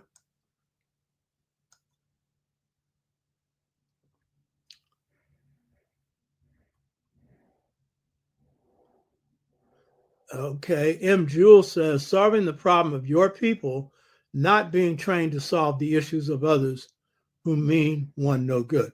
Yes. But interestingly enough, you're going to find out, you're correct, that first of all, in however we're trained, whether it's in the education, the self-education, the work we do in the community or whatever, the first thing is to tend to your own pond. I have a saying, it's a poor frog that won't praise its own pond. And ponds are muddy, but I don't care how muddy the waters are, people like their own pond. So you got to tend to your own pond so you can catch some fish. You know what I mean? So you can live. Your own pond is a metaphor for your own people, you know? So first you tend to them. But guess what? When you get into societal change, you're going to find out that the things you have to do to produce change that will improve your life are also going to impact the lives of others. I've learned this through struggle. But that formula of just societies where all the males and females are equally empowered to govern every phase of society. The reason why society is oppressive is because power's in the hands of too few people, and they can do whatever they want, and they're grabbing everything up. They're heating the planet up. They're causing floods, all kinds of disasters. They don't care 2 cents about people starving. So do that. Understand that the basis for just societies arise from that balance. So it means not just you. You're going to change society. I've been in movements that teach me that.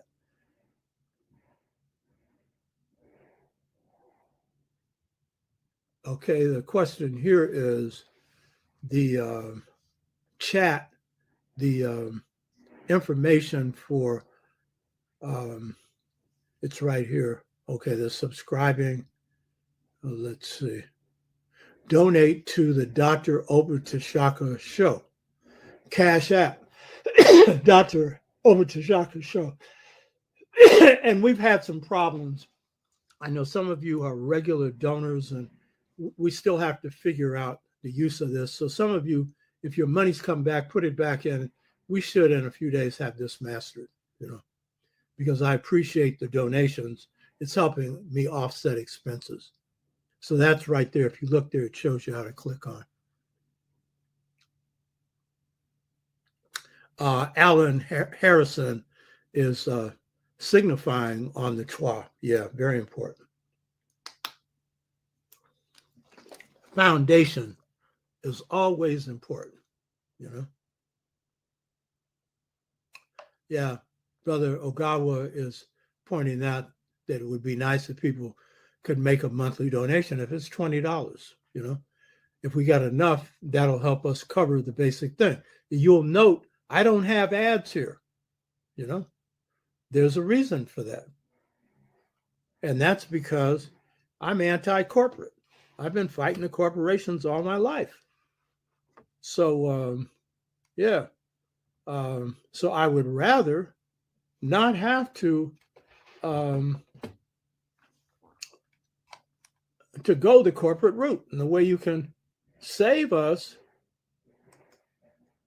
is to give us enough so that we can finance the show. I put a lot of money into it, and you can't keep doing that.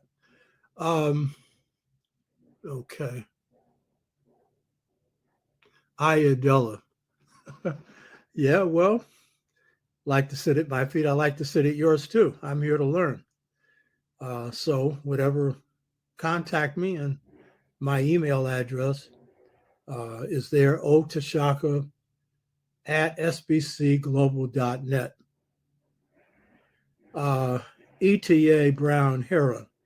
The division in these civilizations is it due to humans and for power hungry for leadership?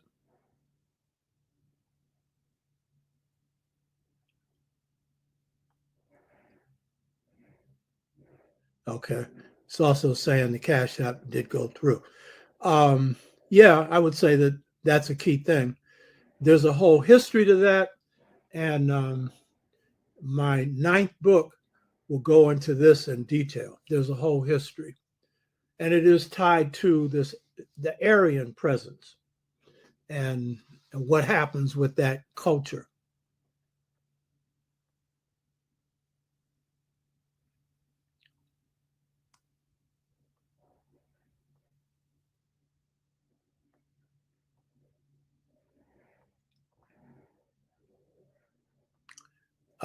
Kurt Thomas, any thoughts as to why the Twa removed themselves from Kemet? That the question shows that you know something. The Twa have a saying. They say they built a civilization called Kimi, Kimi. They sailed on the oceans. They built great cities. And then later they tired of it. And some said they were not happy with the exercise of power. And so they moved back to a more simple state of life. That may be part of it. And it may be also that they were pushed out by these bigger Africans who are the dynastic Africans. That's clearly what happened. So that may be part of it too. Seba Haru Kashanaga. I've been on the path of Mott since I was in the U.S. Army. Good. It's constant work. Coco, thank you. We should be building African-centered training institutes for our people. Yeah, correct. And among other things, leadership training and all other kinds. And that's what I set up per Ankh, Amilcar Cabral, Ella Baker House of Life Institute. And that's part of what the sixfold stages to mental freedom training will be based on.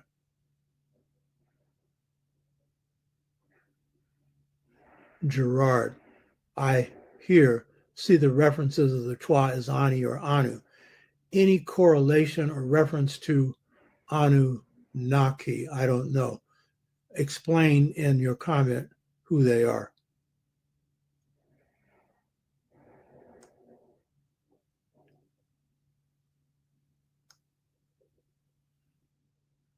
Okay. If there's any other.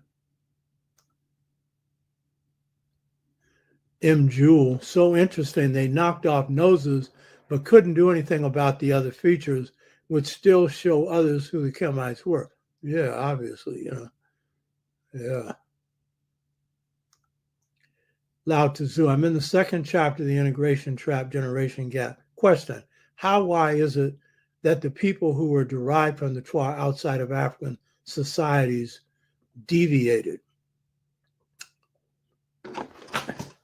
The first thing I would say is most did not for a long period of time. In other words, most of the Africans who moved outside of Kemet continued these same practices for a long period of time. And then I've noted that the presence of the Aryan represents the first disruption, though it didn't impact Africa for a long time. But that's really where the first disruption occurred. It didn't come from within the culture.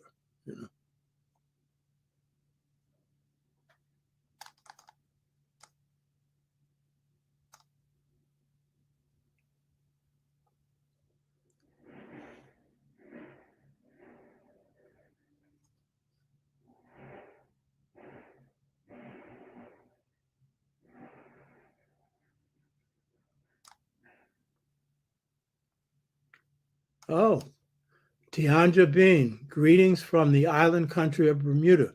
Greetings to you. Right on. Chad Jomo Kenyatta. Is the African language like when Frederick Douglass imitated sounds of nature? No. We have some people who have done some serious research on African American, African Caribbean, but specifically African American linguistics. And that it shows that basically 80% of Blacks in the US speak a Niger Bantu Congo linguistic language, which is, some people call it Ebonics. And in the Caribbean, it's even more pronounced because they're living in virtually all Black societies. So they're using it all the time. And so you may have African Americans who use it when among each other, but not in the presence of whites or not as much. So it's based on those speech patterns, vowel patterns, and everything else.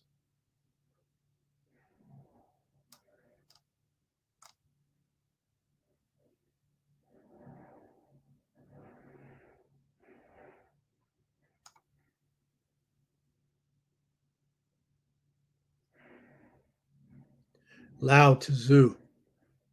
Is the praising of her son by a mother a part of tradition of African culture, or is this also found in European society? I don't find it as a central feature of European societies, and it's a central feature of African because, in part, it derives from the whole worship traditions of Africans, and we all ourselves are divinities, and it also stems from a humanistic culture and a culture of love. So I haven't found it as a central feature in European society. And given the division between males and females, it would be found least among the way in which males interact with females. A whole lot less praise or respect, because there's a commodification of the female under patriarchy, treating them as objects and despising them in not all cases, but it's central to that culture. You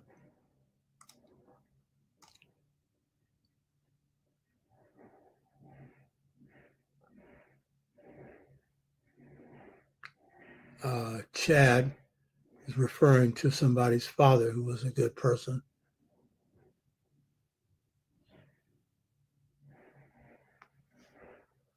Imagine if here today we called our highest frequency people the pure ones. Yeah. Mm-hmm.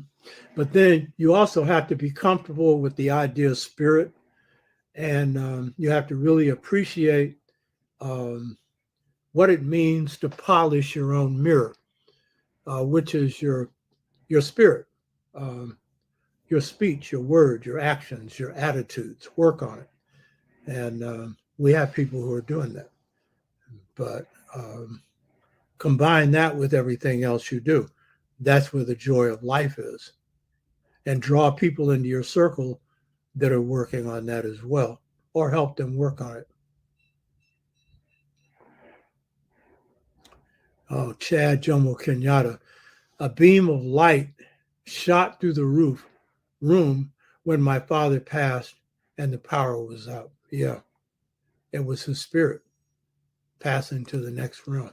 And it also meant he was a good spirit, you know.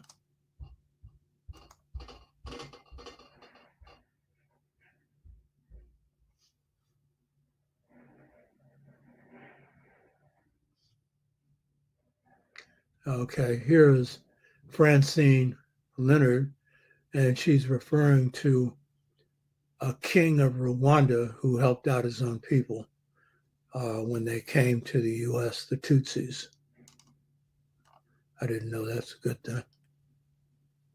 The traditional systems do that.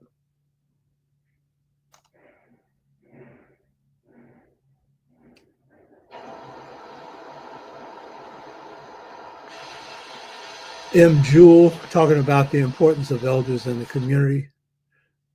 Chad Jomo Kenyatta, did the pharaoh have more than one wife when married to the sister for having children? Yes. In fact, the wealthy often had more than one wife, not just the pharaoh. And while in Africa, polygamy is part of the culture, a lot of them didn't practice it because they couldn't afford to, you know. because there are certain obligations that a man has under polygamy. He's got to provide them with a house, put them in business, and the profits of which go to them. So everybody didn't have that.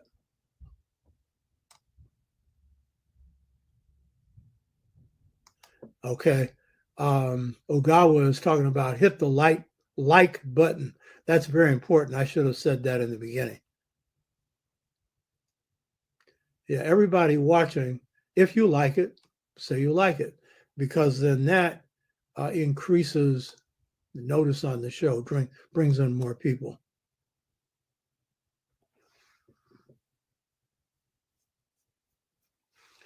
Wolf Menlu, he's talking about how Set was neither good or bad, even though he killed his brother. I've raised the question of whether or not the notion that Set killed his brother is a dynastic or pre-dynastic or ancient Kemetic notion, because it would be very unlikely that the Kemites would have as their symbol for Pharaoh someone who represented the murderer of the first Pharaoh. It's very unlikely. So I don't have the answer to that. I'm just saying it's something to question, you know.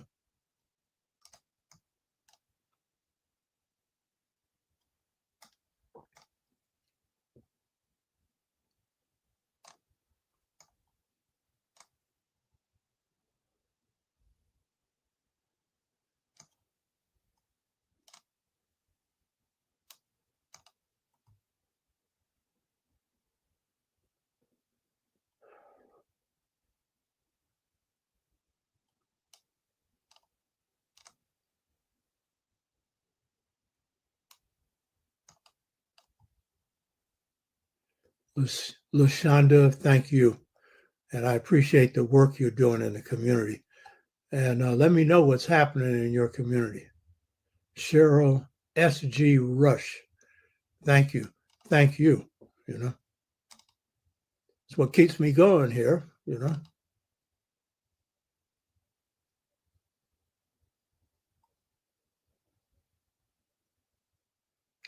Lao Tzu is reading the Integration Trap. Appreciate that, Lao.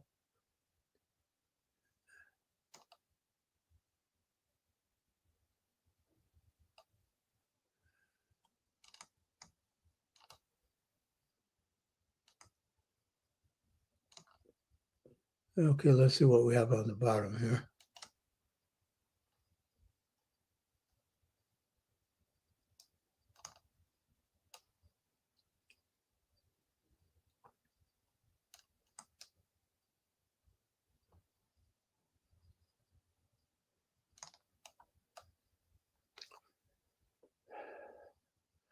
M. Jewell, Dr. Amos Wilson speaks to intellect being a matter of problem solving and not thinking one smart from an IQ test. Yeah, but the book I'm writing on Sever deals with this, and so when it comes out, you should check it out. What's called the intellect or the analytical mind is the lower mind. It's one you need, but when it's placed in charge, and I did a program on this, you should go look at it. When the lower mind is put in charge, it's like the servant being put in charge, because it's the servant mind. It follows direction, and there's a higher mind. And so the West operates basically on this mind of reason, minus intuition, and a whole lot of other things. There's a lot to this, and my book is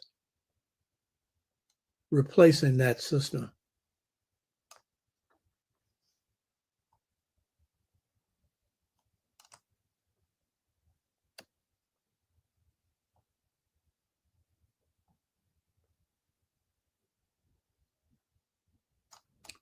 Okay, Diana Battles. Where are the Bambara geographically? They're in Mali. They're right next to Dogon country. And they also use the same table of signs system that I've discussed. Their drawings drawn in the sand. that I've discussed in some other shows. They are a people of the great Mali Empire of Sunjata. Some of them are Muslim, but they're traditionalists. And then some of them are traditionalists.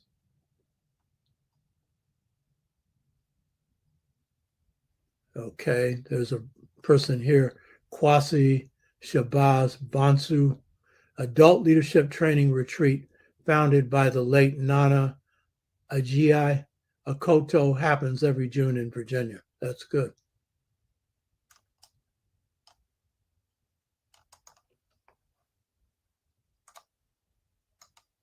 I found a mission. Thanks for banging me a week or so ago.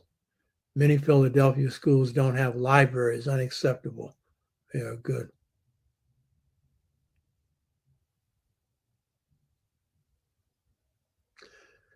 Edward K. The Trois appeared to be, looking at Greek stuff, appeared to be the golden age.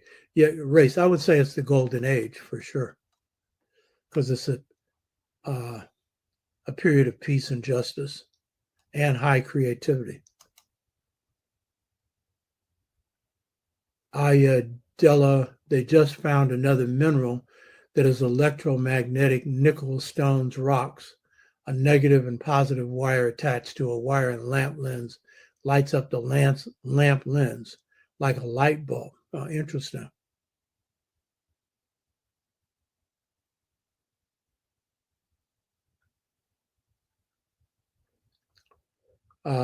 Big Payback Porter. Why did the name for the king change from MWST to Pharaoh? I'm not familiar with what MWST means. Did the Kemites have electricity? Apparently not. Okay. All right. That appears to be it. I hope you got something out of this. This is for your growth.